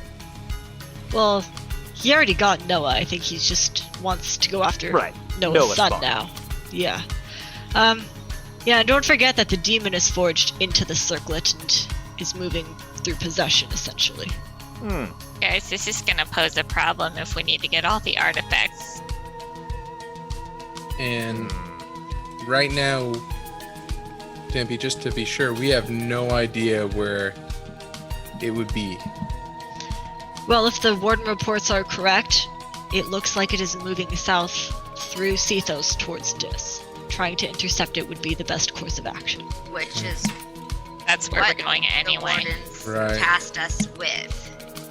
So, basically, just a thought. We might want to, and maybe I'm understanding it wrong, which, probably not. But I think we can't sleep. Sleeping near the creature definitely would pose a lot of risk. But where we are, you should be safe. First right, bring caffeine So, pills. yeah, we gotta maybe talk to the eel and get, something fun. Little pick me up. He Little, could just a probably- little bump. Just a little bump. Well, there's also the whole problem of how do you face a demon using an artifact while he's also within the artifact. I mean, if all of my suppositions are correct here, your arena against whatever this is won't be reality. It will be his reality. Does anybody feel strong enough to fight a demon? That Do has we- worked out so well for us in the past. Do we know a demon? Actually, probably at this time we didn't know a demon. But still, in the future us, do we know a demon that could Oh, we help would- us we fight would a know demon? her. This is right before you've left for Exeter. Right. Yeah, we stopped off at Redcliffe after Okay. meeting Abe. Well, if we're gonna fight in somebody else's reality, maybe there's a way to manipulate, because obviously they'd be able to manipulate their own reality, but maybe there's a way to tap into it where we can make our own changes, right? If it's not real, then maybe there's a way to, I don't know, But just like when you're thinking outside dreaming the and you box. realize it's a dream and you're like, Right. I want to fly, and you go flying and stuff. talk to these like dream walker people already, or whoever we can, to maybe be able to manipulate some of it as well in our own favor. Well, it is a reality. It is just not this reality. And the user of the circlet is the one that controls it. Well, So we might need to cross this bridge when we come to it. Well, if our ultimate goal in stopping this ruin is retrieving all the artifacts to use in the prevention of the ruin, this will be an inevitable encounter at some point. I guess one of my biggest questions, Tempest, is how did Harvey come to all these conclusions? And in case this all Why two Harvey? cryptic letters that meant to portray all this and send them to me, knowing me fairly well, and that the chances of me drawing these conclusions were slim to none. So, to try and answer all of those questions at once, Harvey was helping you and was deemed a liability, likely, by Dr. Toledell. And I have no doubt that she's the one who ordered his, for lack of better words, capture. Though I think didn't someone mention that he had willingly gone? But anyways, to keep him quiet, there are a number of sort of spells that can be enacted on a person that prevent them from speaking the direct truth. And while he does know you, Troy, and all of your charm, I think he was doing the best he could to give you some sort of warning.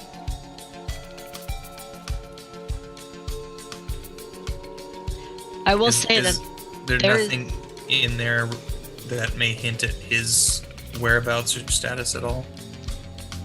My best guess is that he's in Cethos under the watch of Dr. Toladell's team. Which, if we're sticking to the idea that she's not actually a bad guy and just trying to prevent bad stuff from happening, means he's pretty dang safe. It means he'd be okay.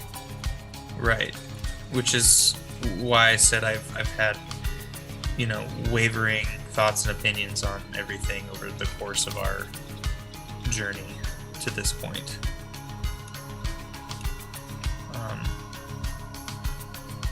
Maybe she was wrong in allowing my father to take on the role of, I guess, retaining this demon in a sleep reality, but is definitely harsh in the blaming of him and his failure to do so in what seems to be almost an impossible task. I can't speak to fairness, we don't know the whole situation, but to play devil's advocate, he willingly signed up for it. And it seemed like a responsibility that I doubt anyone could handle, but, there's two sides to every story.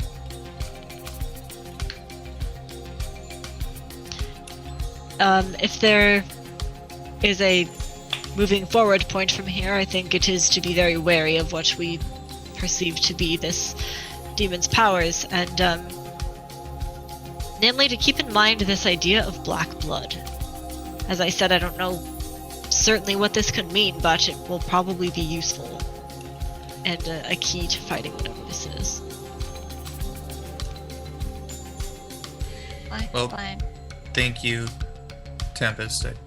I wish I could say I understood everything you laid out for us, but I think I get the major gists of it, and I appreciate you drawing these connections. Sure, I'm just gonna go lie down. It's very difficult to maintain a telepathic connection between 7 people for so long. Or 6 people, sorry. I walk up to Tempe and I pull out of my book a little star sticker, and I lick the back of it and I push it onto his little shirt. It's a good job, Tempe. MVP. Thank you. And he retreats into his quarters, leaving you guys with the image of all of this on the board. Goofers, you're good at resketching. Go ahead and sketch this image down in your book. I do that. Okay. I mean, I might throw in a few doodles here and there. So did he. A couple See? smiley faces. There's a pawn and an eye. It's pretty good.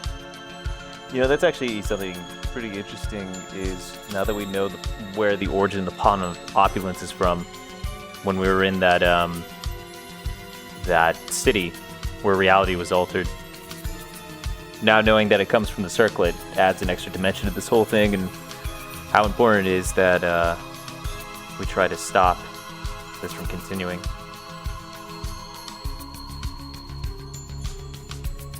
I might have missed some of that. Remind me who had the Pawn of Opulence? That was the phase, right?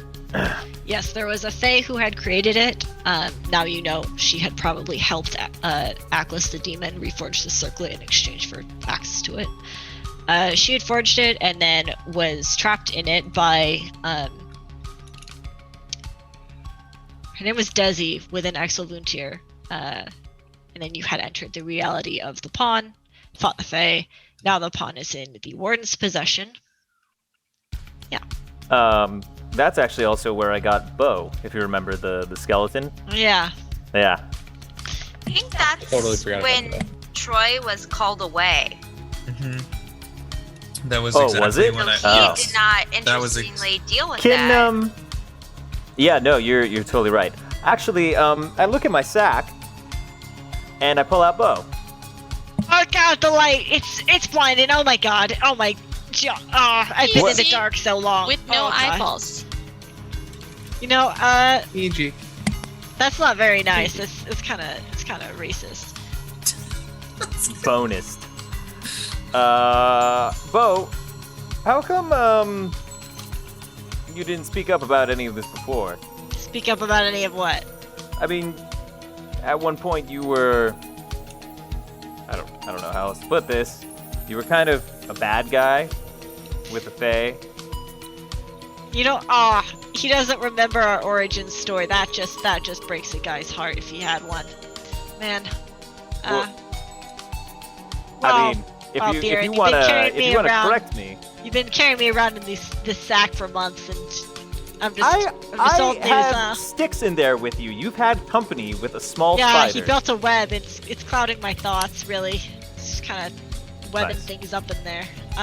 Anyways, wow. Now you might recall, I wasn't exactly her friend so much as her slave. You know, one of the poor saps she pulled into her little alternate dimension and enslaved or whatever. And, yeah, I mean, I don't really know how any of this works. I was just kind of an average guy. You might call me, you know, something like an NPC in a story who just kind of got pulled along, unfortunately. Okay, Bo.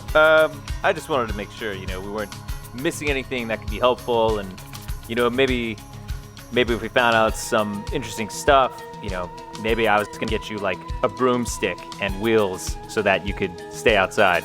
I mean, I did ask you to just let me die, and you didn't, so... There's that. And then You always do that for me. as he's saying that, I slowly put him back into his little I know. skull-sized At least sack. get rid of the spider, please. Thanks, Bo. So, since we fought the Fae in the Fae's little weird alternate reality, fighting the shadow might be similar to that.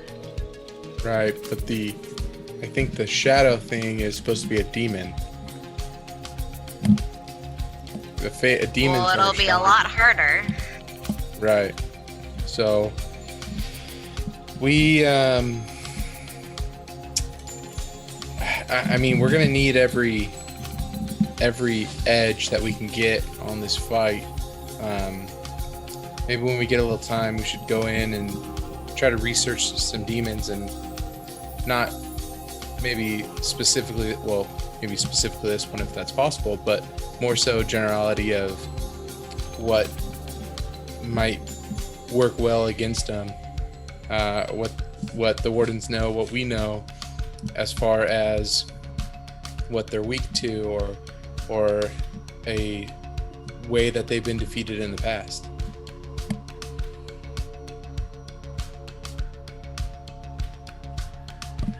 Just thought. I don't have an NPC there, so I can't talk. We may want to talk to Abby about this, unless we don't want to tell her that there's a new artifact potentially. Well, I think we're gonna need her help in getting it. I think it she sent me seems down like there. desperate times call for desperate measures. Sorry guys, I'm still trying to wrap my head around everything. As you can imagine, this is a lifetime worth of questions, all being answered to the best of my ability to understand them in a matter of minutes. So I'm still in a bit of a state of awe here, staring at the board.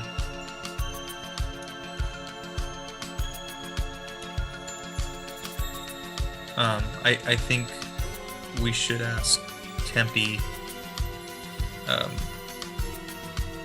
what strategies he may recommend to prepare us for, like I said, the inevitable battle of Ackley's.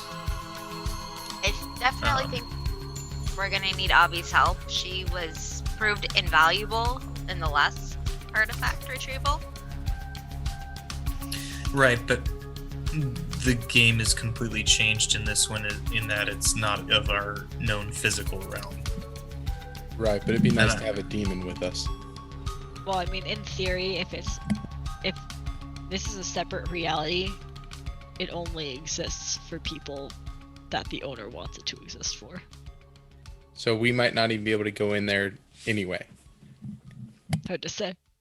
So, but if they need the circlet to assist as one of the artifacts to stop the rune, but the circlet itself is owned and possessed by Eccles,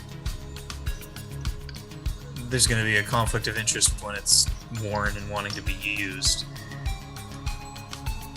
And I wonder if the wardens have any additional research on Acleus. Was asking about. They might. The way Tempest described it in the story is he's more of like a. The name is more of like an old wives' tale. Like a legend, right? Yeah. Mm. That's not to say that there isn't research on him, but like the idea is that he's not like he's not like Asmodeus, where he's like a well cemented, well known. Right. but he's I but still the don't son think of it'd be- Asmodeus. Right. Well, then I still suppose don't that think it'd be means bad that to learn. Avi maybe better equipped to at least talk about this quote unquote wives' tale. Obviously, it's very much real, so we should probably try and find some kind of expert. This would also make Eccles the half brother of the girl from the painting quest. Yeah, she's dead. Right. Well, honestly, one of the best research we can do then, if we're thinking those wise tales are probably true, is probably read up into them. You know what I'm saying? Like, actually read the stories that are, the legends that they, like, we were told that get told to children to scare them and everything like that, and actually read into those stories, because obviously there's some truth behind it, and there might be at least a little bit of information that we can learn. Would Hypnos have any power in this realm in which Eccles exists and functions? So, from what you've known about how artifacts work, the gods are typically very fearful of them. They can't physically use them. Otherwise, Lolth would just go get 20 of them or whatever. However, it is his domain, so if you could find a way to commune with and, enact the services or the interest of Hypnos, there might be value in that, but like the thought of him going with you as a god into an artifacts realm is probably not gonna happen. Right, but I'll take any help I can get. So Yeah, it's a route to investigate, but in terms of actual combat assistance, that wouldn't be a thing. but he may be able to clue us in on some some helpful hints, tips, and tricks he might have within information that on realm.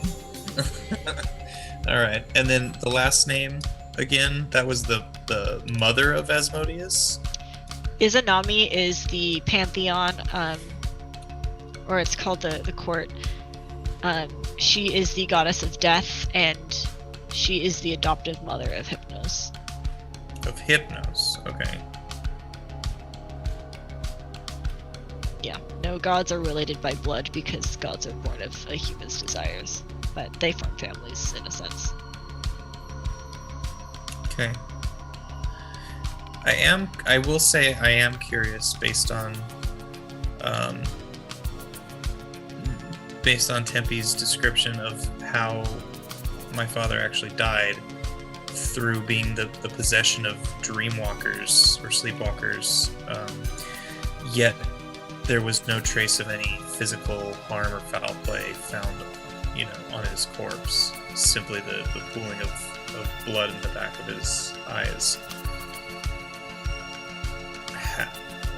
So how Yes. So, as with the village, only the knight was like the main guy, right? But he was able to affect people around him. So this circlet gives someone the power to create their own reality, like a dream, and infect others with that in their sleep, effectively torturing them through nightmares, or pulling them into his dream reality.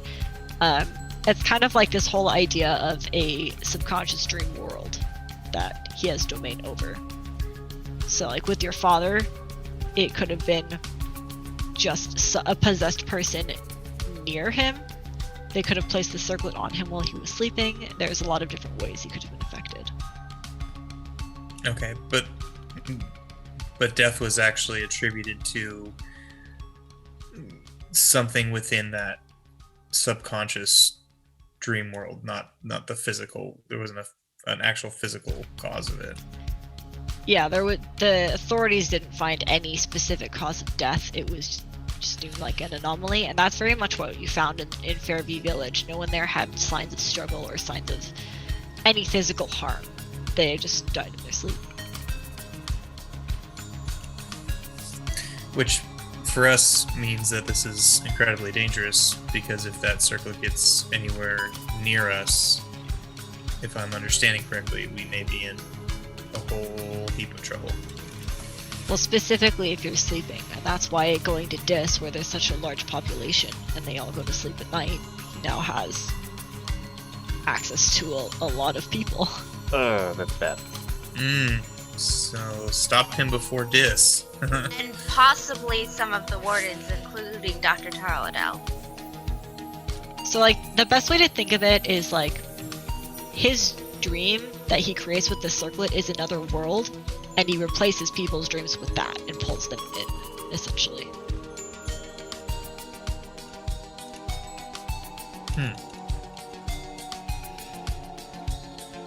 Alright. My mind is blown right now. Cool. That was awesome. Okay. Do you guys want to transition back to the present, or do you have more discussion to do about this? I mean, you can't do it on the boat. There's just other people there. I don't really have anything else to say. I think I just am a little bit afraid now. Well, I can go home now. My questions are answered. I'll see you guys around. On the plus side, Take a little dinghy off the boat. we kind of know what we're up against, and this is the first time in going after an artifact we've known anything about what it looks like, what it is, and what it can do. And none of the other wardens do either, except for you guys and Tempest. They just know that there's been weird things happening with Sleep and Cephas. I guess. Should we maybe warn someone? Yeah, I was just gonna say. However, If we do warn them, are we gonna get stopped? yeah, Dr. Taladal's not gonna let Troy anywhere near this thing. And for the record, she is a Tier 2 officer in the Wardens, where Tier 1 is the Chief Commander, and like Tier 2 is Victoria's level. So she is very high up. And there is always Victoria. If we don't want Right, to but go this directly thing to. is in Dr. Taladal's, area. So she's gonna say something. I mean, likely she has an understanding of how it works right now, but she would, the general assumption is that if she had a way to fight it right now, she would have mobilized it in some way already. Well, she should have an idea of how to fight it, because she was the one that helped enlist my father, who voluntarily, yes, went into it. I'm assuming basically just fell asleep and committed his life to keeping this demon at bay. Is that kind of That is the accurate, idea? yeah. So, Which at some point he realized that was a mistake and he couldn't handle it anymore, and he missed his known reality too much and defected from it and tried to break the circlet and run. Okay. yeah, he basically trapped himself with that demon who tormented him for a long time. And I'm assuming the agreement of Dr. Talradal and Yeah, the whole R&D department and all that stuff. Not the whole R&D department, definitely her. So like I said, if she had a really solid way of fighting it, she either has already mobilized it secretly or doesn't actually have that means. She's a good person to try and contact if you want to. She's obviously very intertwined with all of this. Or you can face it on your own and hope to figure it out. There's lots of paths to investigate here, and this path down towards Dis that this Shadow Atlas is taking is slow. It is not an immediate, it's an immediate threat, but it's not like it's happening tomorrow,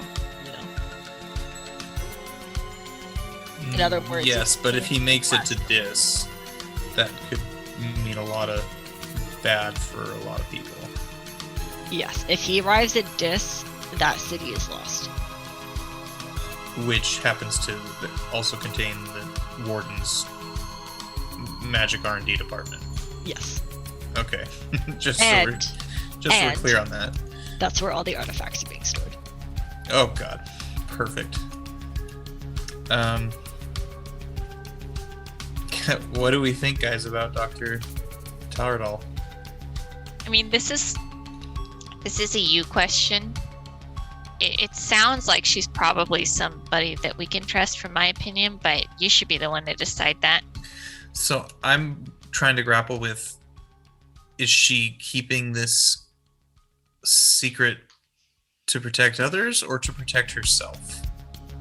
If this was something that she supported with my father going into this, but it wasn't at the knowledge and or support of the rest of the R&D department, is she trying to cover tracks, or is she trying to, I mean, why the secrecy on it?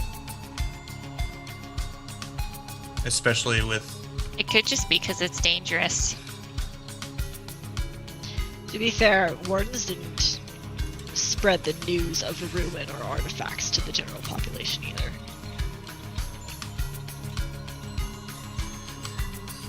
But why not tell me? Why not tell, folks who may be able to assist? I guess is the question I'm grappling with. I just still have a hard time knowing if I can trust her or not. I don't keep going back and forth on that. But okay. I think I'm good if you guys are. All right. So. Wow. That was a nice flashback into the past, everyone. We return to our scene on the ship. The eel has wandered up towards your group as you guys all sit contemplatively, and says, "Wow, you guys look real serious right now. What's going on?"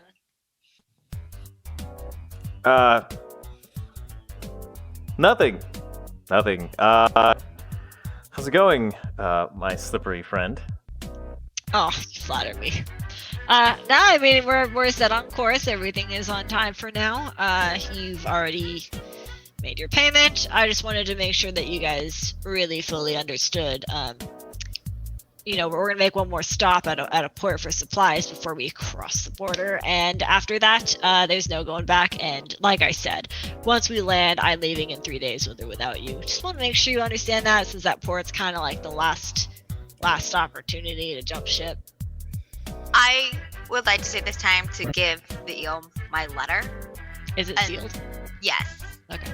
It is a sealed letter. And let him know, you remember our deal. Yeah, but you have to tell me who this is going to. It says on the envelope. Wow. Sure thing. And he stuffs it in his back pocket. And when I come back out, if I do, I want the letter back, please. Right, sure thing. And he winks at you. Any other requests or whatever?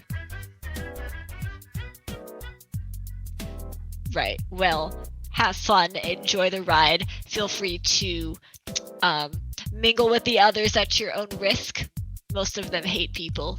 much like myself. So, you guys go ahead and have a swell time aboard the Eel Express. And he kind of like snaps his fingers, finger guns, and walks away back towards the helm. I want to kind of pull the group together real quick. Just talk very quietly out of earshot and just say, not that obviously any of us want our whereabouts or identities or anything known, but in knowing that this is the same Imperium my father came from, right? So that he was at one point did have some kind of bounty on him in the Imperium. It'd probably be best if my name may not be spoken at all or whatnot. If it's found out that I'm the son of somebody that had a bounty on, I don't know what they may do. What do you want your name to be? Trevor. Trogdor. Trevor. I shall henceforth be known as Trevor. Have we thought about how we're disguising old Big Boy Blue over here and Mr. has horns on his head? Cleo actually steps in here and says, I actually did want to bring that up if I could just have a moment of your time. Now, I don't mean to be a stick in the mud, but do you guys know what you're doing here? I mean, it really does feel like we are rushing into this without due diligence. As far as I understand, all you know is that the Imperium doesn't like magic and that your friend is probably in the seminary. I mean, I would hope that you don't expect to just waltz into the most high security prison of a totalitarian regime. What do you plan to do with the Furbolg and the Devil who will be reported on site? Like, an opportunity isn't just going to drop into your lap. The Imperium is the last place that you should be relying on random chance. It's not a place where a young foolish pharaoh is going to welcome you just because you're interesting and different. They hate interesting and different. They kill interesting and different. We really better figure things out now, or may as well jump ship, because we have a better chance of surviving in the middle of the sea than we do in the Imperium without a plan. Buffers looks up into the sky, expecting something. I was right when she said that. What did she say specifically? An opportunity is going to drop into your lap. Yeah. And I was like, whoop, oh, look at that. Oh, everything we needed. Yeah. And we can't use magic. And You know what's not magic, Barry? Hmm. Shaven. Poopers, we've been over this. I'm still blue. Lots of Half, but foundation. not with a little bit of makeup. Oh, poopers, Can I just try it on like your forearm or something, please? So, here's my question: is where, like, we have the idea that alarms are going to be going off, or people are going to be alerted when magic is used. And actually, they're alerted even if you don't use it. Can't even bring magic items in. That's why we left them back.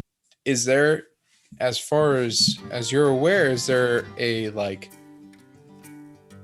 border where if you cross this threshold, that's when everybody's going to be aware? The magistrates and the hounds track based on proximity. There's a range on all of them, but if you approach any form of civilization, which would include the seminary, you will be detected almost immediately. We gotta disguise ourselves with no magic. It's going to be pretty hard to disguise. And I Do those horns grow back? do one of these. Do they grow back? I think I have a nail file in here No. somewhere. They don't actually. Tempest had both of his broken off. That's right. Ow. You have a wig. Could be like a poofy really wig. afro wig. Just wear a turban. You could just wear a turban, actually. Yeah. It's not Or that a bad of hood. an idea. He I also have has a this- tail and is red. Does your He can tail grow hide his back? tail. It'd be a lot more help if you were regenerative. My point is, we're going to need to change the skin color of 2 people in this party, and the only way to do that is with this makeup that I picked up back in Exeter. You know Suddenly. that we could probably ask the eel first before we do any of that. He said he didn't have any ideas, remember? Did He did Did he say not? that. On a He said that he totally- could only give you the soul protect for your magic. On a totally random note, I do have, going through my vials, a couple different colors of paint, just in case we need to paint Barry. I begin shaving Barry's calf, hoping What? he won't notice. Wasn't He one of the definitely ideas that I notices. just wear a suit of armor? Yes. Where are we gonna That get a was suit of armor on the boat? We'll find a suit One of armor. more port stop to pick up supplies. I don't know what to do about. I hate Aren't to say you? it, but Aren't you myself. red? Hey. I'm surprised you know the color red. You could dress like a ninja, where you cover all of your skin and just have a little eye slit. Okay. What Don't are we you gonna feel do that- when we fail? 2 entirely covered people is a bit suspicious. Honestly. I do. My first idea is to put makeup on people, but nobody seems to want to do that. Would they believe leprosy? They would probably be quarantined. Okay, Chloe. Okay, let's go over again. So, It's not my name. Cleo. Sorry, I got them mixed up. Oh god, the rage inside of her. You should just be happy I'm not a barbarian. I'm very sorry. I forgot what I was You act saying. pretty barbaric. She steps on your tail. Okay, who is the most common? Humans and half elves. You. Halflings following, and then elves, and then we have very few dwarves. Tabaxi are also very uncommon, but not unheard of. All right. Do you We have any send ideas? Trevor and the cat in No, I want to. Well, I want to for ask. extraction. Have we asked? I want to get this right. Leo. There you go, Troy. She smacks you on the back a little too hard. Ugh. Have we asked? Have we? What do you have any recommendations for our current situation? Knowing damn well what we're up against. I told you this was a bad idea from the start. Right, but we have a friend there, and that Yeah. makes it worth it. And you also have a friend who will be killed if she's discovered also. So there's that. Well, going on. we all have our reasons to not be discovered. Anyways, I don't know what you want to do about their appearances. I think all of the proposed solutions, whether it be makeup or armor, would work. I think that the ninja suit would be a little bit questionable. That was the coolest one! I will offer one piece of advice on the armor. It's not very common for civilians to wear armor, and the only sort of combat-ready specimen in the Imperium are magistrates and soldiers, so you would want to appear as one of such. Let's, Is that Adventurers- easy to obtain? Adventurers are not a thing. No, but I know how they look, so we could probably bribe someone to make the appropriate sigil should we need to. Well, let's talk to the eel and see. I'm sure he has different connections to get through. I mean, there's got to be a way to be able to slip through some guards here. I have shaved a line Barry's calf and I'm applying foundation to it. Would there be eyebrows raised at full body cloak adornments and possibly just faces being shaved and makeup? I mean, sure. Here's how it works, and I'm surprised nobody has asked me about the Imperium's culture or state of operations or anything like that before just rushing We into it. did. Not to the extent that you should have. But, anyways, Well, there's always now. I'm asking now.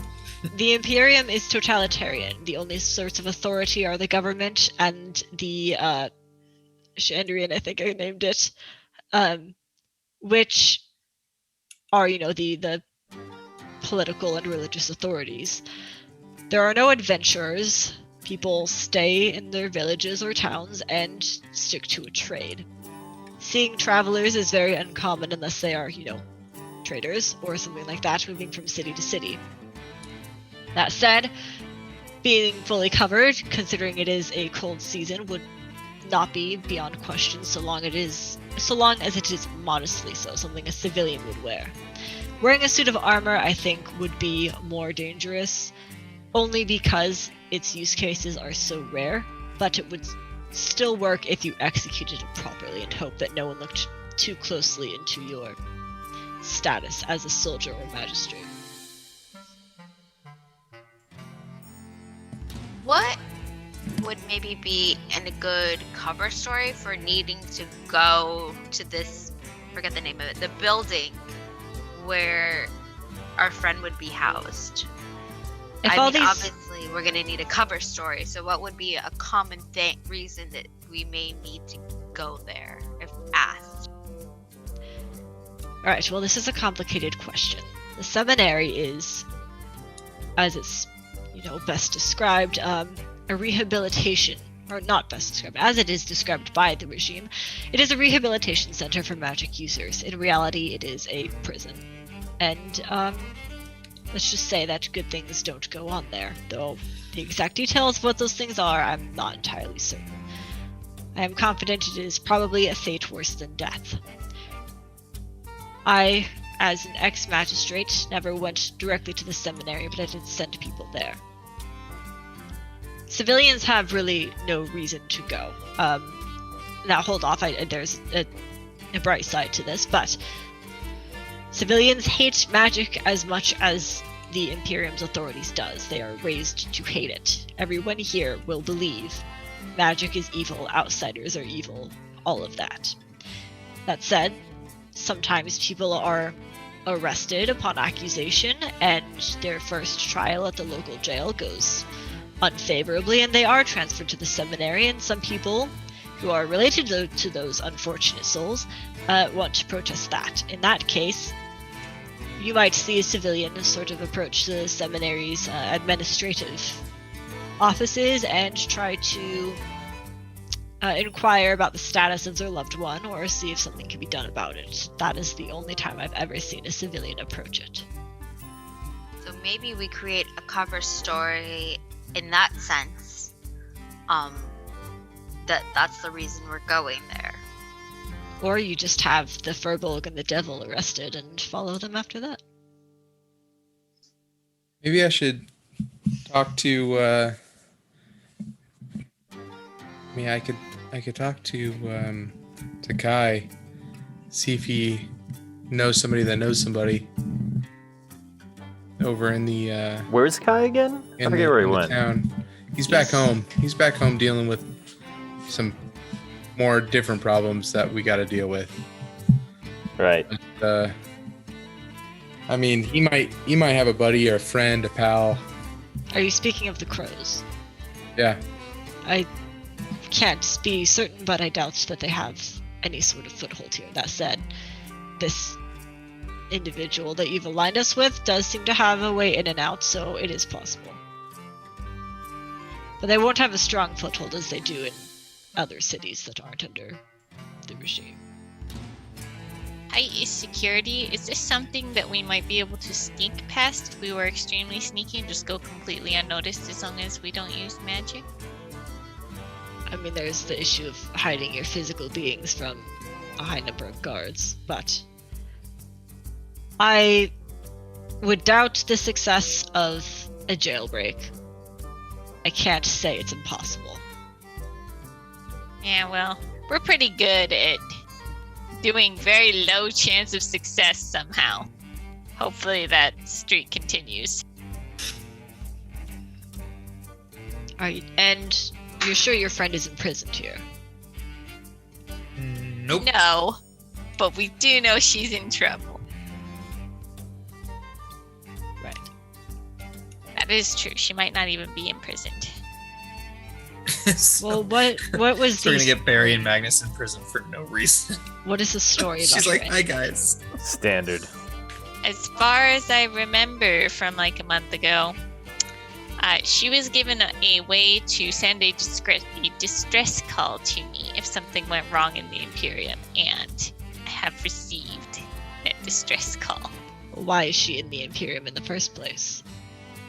Long story, she's a person of interest that can help the Imperium investigate mortality research.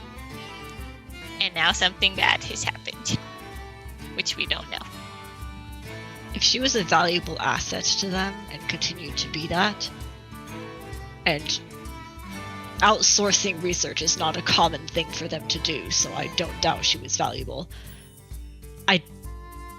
She could and very well be held in the seminary for research purposes, but I don't think she would be a prisoner per se.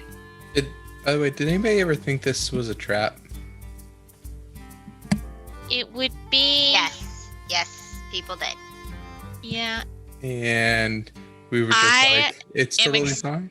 I am extremely confident in the fact that the method of her alerting me wouldn't be accessible to anybody but her. Well, I'm right, but we don't think maybe she was under duress to send that? It's a possibility, but I don't think it's worth leaving her to suffer there if it wasn't. I'm not saying that we don't do anything. I'm just really looking for an make I told you sure- so moment, so that when we go in there and it's a trap, you could say I told you so as we try and rescue our friend. I get really sick of saying that, but actually I'm just kidding. That's one of the greatest things in life. But my point is behind that is I just want to make sure that we're on our toes, but that we're not just immediately trusting of every single person that we come across, because Well, I will tell you right now that I owe my life, and actually we all owe our lives at this point, to the guy who prepared this method of communication. So I don't think that Magnus is questioning that, Poopers. I think he's just saying we need to watch our blind spots. I mean, very sure. much so. Poopers gets sensitive if you start talking about that. I'll fight you. Don't worry, we're best friends. I'll stab you.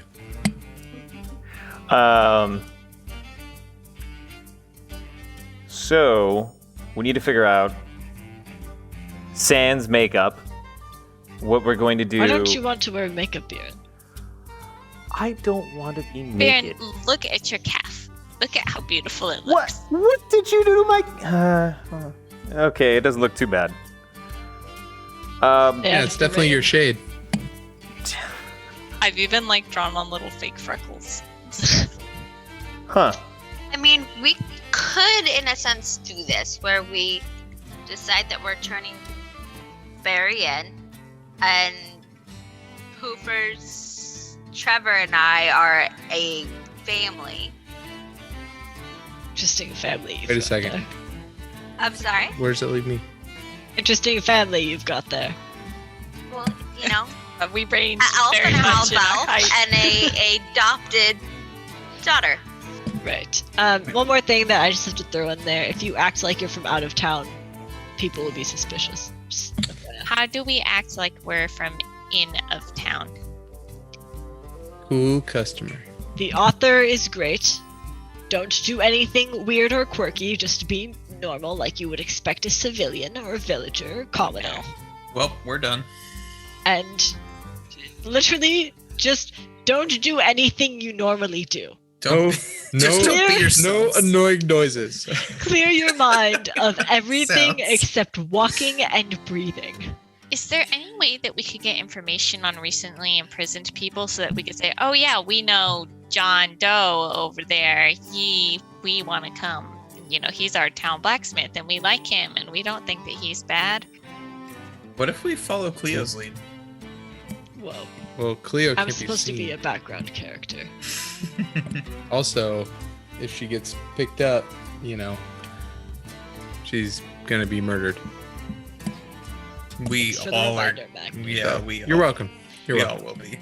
As for your question, Poofers, I'm honestly not so confident that you would need to know a specific person imprisoned. The seminary services the entirety of the Imperium, which is actually quite vast. If you came forward with a name like our blacksmith John, that would be a lot of records for them to go through. John, I just can't remember his last name. He's just such a nice guy. He's that heavy. Smith, right? He's that John heavy. Smith? He's that heavy set, thin guy, kind of like gay tall, you know. Exactly. They do like to Um, keep the, for lack of better words, satisfaction of the masses, so they're not going to reject a request to look into someone. We could, and that actually sounds like a really good idea, Poofers. Just since we're spitballing ideas here, what do you think about spinning it to the point of why she got captured in the first place, or went there in the first place, of Barry being a huge asset and, you know, like an important person, right, to actually like gain favor or gain the ability to like get into where we need to go. Does that make sense? Like, say that they're specifically requesting him. I mean, we could say that he's there for research. He's just 10 feet tall and they Right. want to know why. I don't want to just jump on this idea, but they will know anyone who is requested with magical properties. You won't be able to fool them with that. What about genetic issues? He just never stopped growing. Gigantism. Again, he's still blue, but yeah. Well, I we're will- gonna have to hide the blueness. If you can get into the waiting room by pretending you know someone, that still only gets you to the waiting room. How do you expect to rendezvous with your friend? I mean, I got a friend that's 10 foot tall with arms the size of tree trunks. Right? And I'd like to point out, by the way, that I don't know if makeup is going to do the trick, since I have gigantic cow ears and like a nose that has like a cow hair lip. We could say that we're part of the research team for Callie's project and that we need to see her.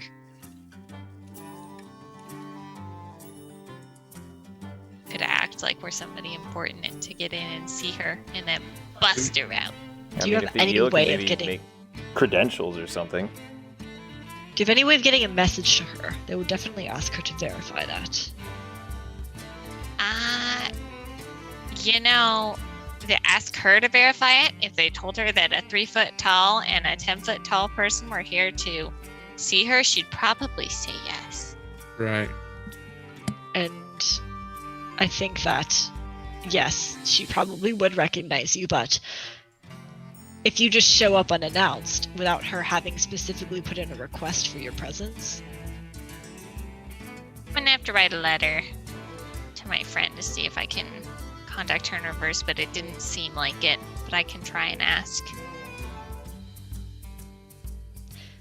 I also know that one of the, and she looks over at Biren uncomfortably, some of the more druidic targets that we have encountered in the past are able to send messages through animals. Perhaps there is someone in town you can hire to do that. Would a message from an animal not be considered magic? Believe that. Let me look up the specifics of the spell. But 'Cause mine's my crow we can't use, unfortunately. yeah, he's a familiar. That's the difference.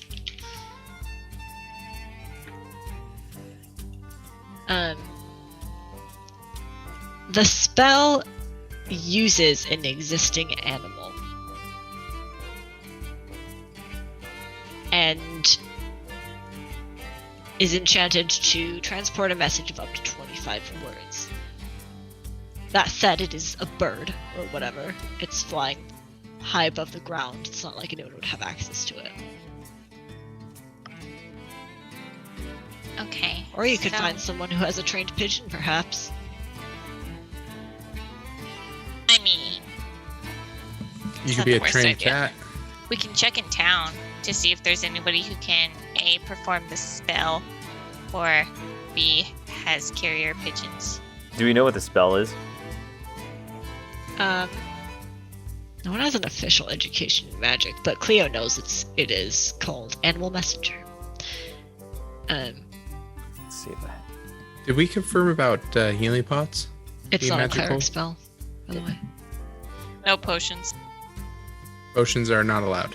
Anything of magical nature is not Copy. allowed at all. No.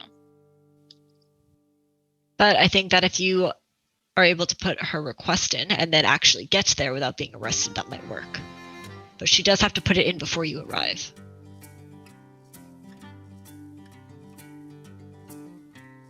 Thank you, NPC, because we wouldn't have known that was possible.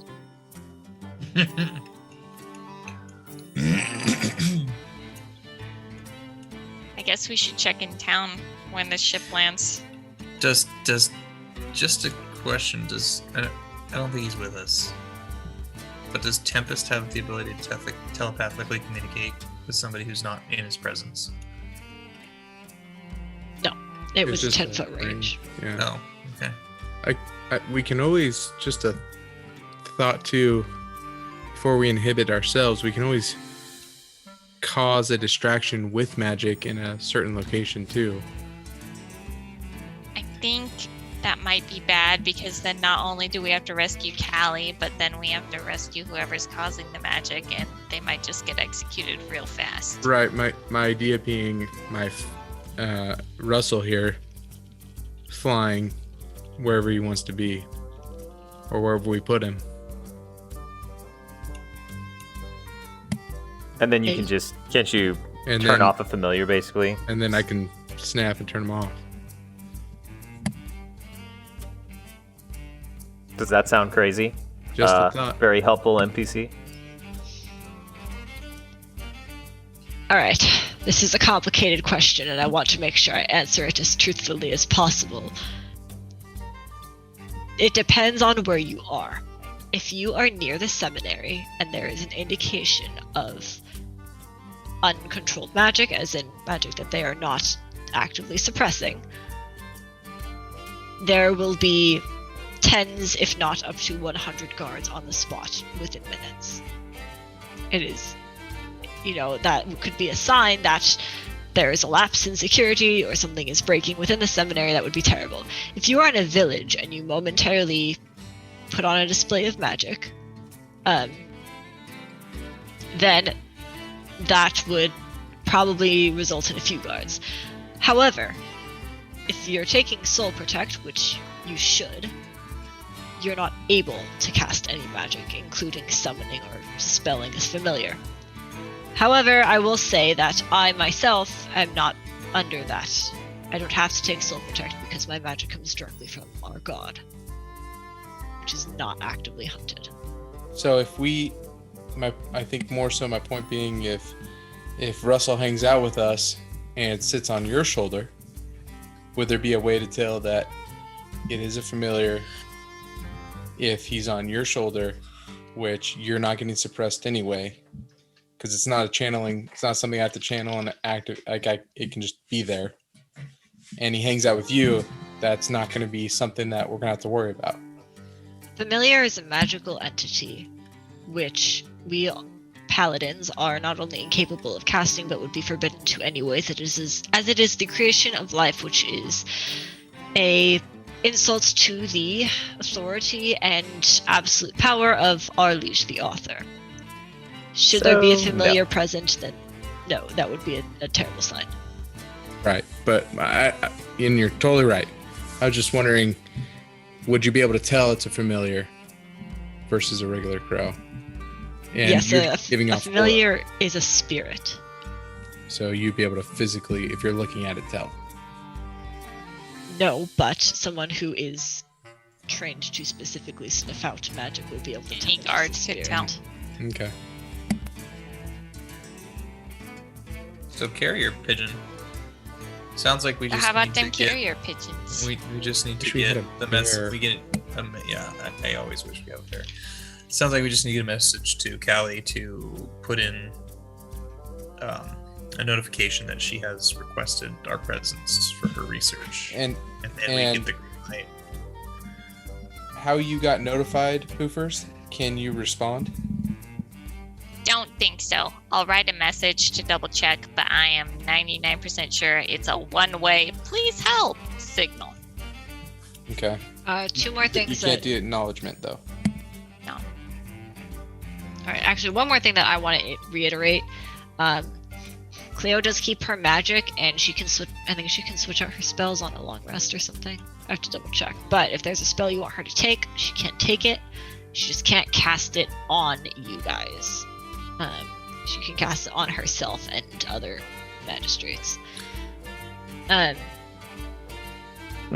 Okay. So Well, she's our one. All those so sleep spells. She is our well, one I mean, form like- of magic. Yeah, that we the thing have. is, like, if it's obviously hostile, that's not gonna work, right? But like, something like sleep, if she succeeded in putting someone to sleep, when they woke up, they'd be like, "What the hell happened?" Set off an alarm, but for the duration of that, they would be unaware, right? Because the nature of that magic is legal. It is divine magic from their god. Now, something she wants to warn you about is that now, should you, I think this plan is fine, but you still have to get to the seminary. If you are traveling through villages and towns and whatever, and as a Furbolg and a demon, you will probably be arrested, which, even with this clearance, it's going to take extra time to get there, right? So you're going to be detained for a few days at least, and we've only got 3 days to pull this off. Do we want to avoid towns? What's the terrain like? Is it easy to traverse? It is hilly but not mountainous, and if you avoid the road in all villages, the journey will, from the village we're landing into the capital, will extend from about 3 hours to about 6 or 7 hours. I mean, that's time we can afford, I think. If we were able to somehow acquire like a cart or a horse-drawn carriage or something and just have them laying down in the back, Like a sack of potatoes. yeah, just The hay over us? I mean, hey guys, just keep quiet and enjoy the ride. Yeah, sure, mean- as long as they've got soul protect on. Yeah, soul protect on, take a long nap. I mean, I hate to say it, but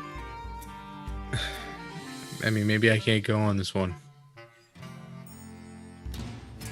Don't want to go into the sneaky Imperium anti-magic doom day. I very much want to, but if our best thought is for us to lay down in some hay and get pulled by a cart, I mean, we're really stretching. The only other thought is like he was saying, or like Chloe was saying, is that Somebody. is that she can do a little bit of magic. So if we want to have, Barry be a prisoner or something like that was captured. I don't think we're going to do that, though. But I'm just But talking out loud, though. But if we here's did a also small the thing. minor If we illusion, get into a fight, Barry's useless. Airbear's useless.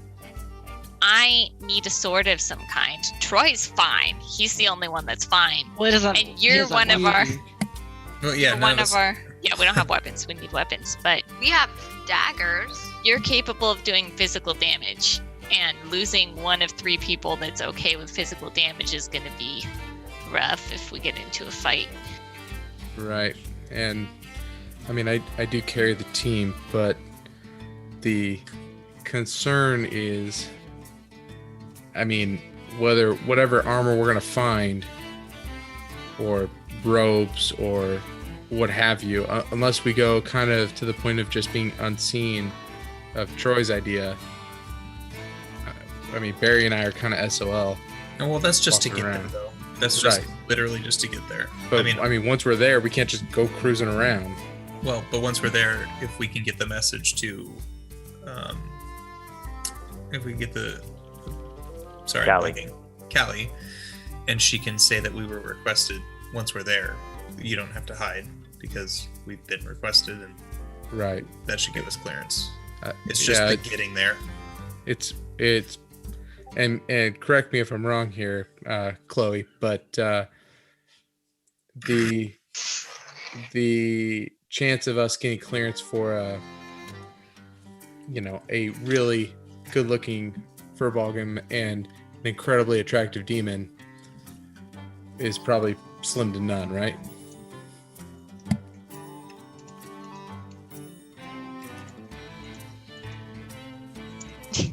And Is that a face? I'm not gonna answer you. what he said, but I say your name correctly. It would be surprising, but we don't know the nature of her research, so who knows? I mean, if we get some kind of clearance, well, it would be a one-way letter. Just trying to think, if she can give us clearance, we might not even have to worry about hiding ourselves into town, but we would need some kind of like writ to show the local guards that like, hey, we're allowed to be here. So that might not work because she can't get the clearance to us. I think that considering the time constraints, that wouldn't happen anyways. Yeah, we would probably just have to, I think we should avoid the towns, go through the hills, because, 6 extra hours overall, probably something I hope that we can afford. And we can continue I mean, if we just take shifts, we might just be able to continuously travel. One more question. How do you expect to get her to leave? You're not going to want her to leave. I mean, we can't really make a perfect plan until we know the situation. That's true, but it's something to consider. Like, let's say you have to She break might her need to out. do field research. And maybe they send, like, a couple guards with her, and then we just dispatch the guards when we turn on our magic and book it. Right. So, I mean, I could be pretty funny.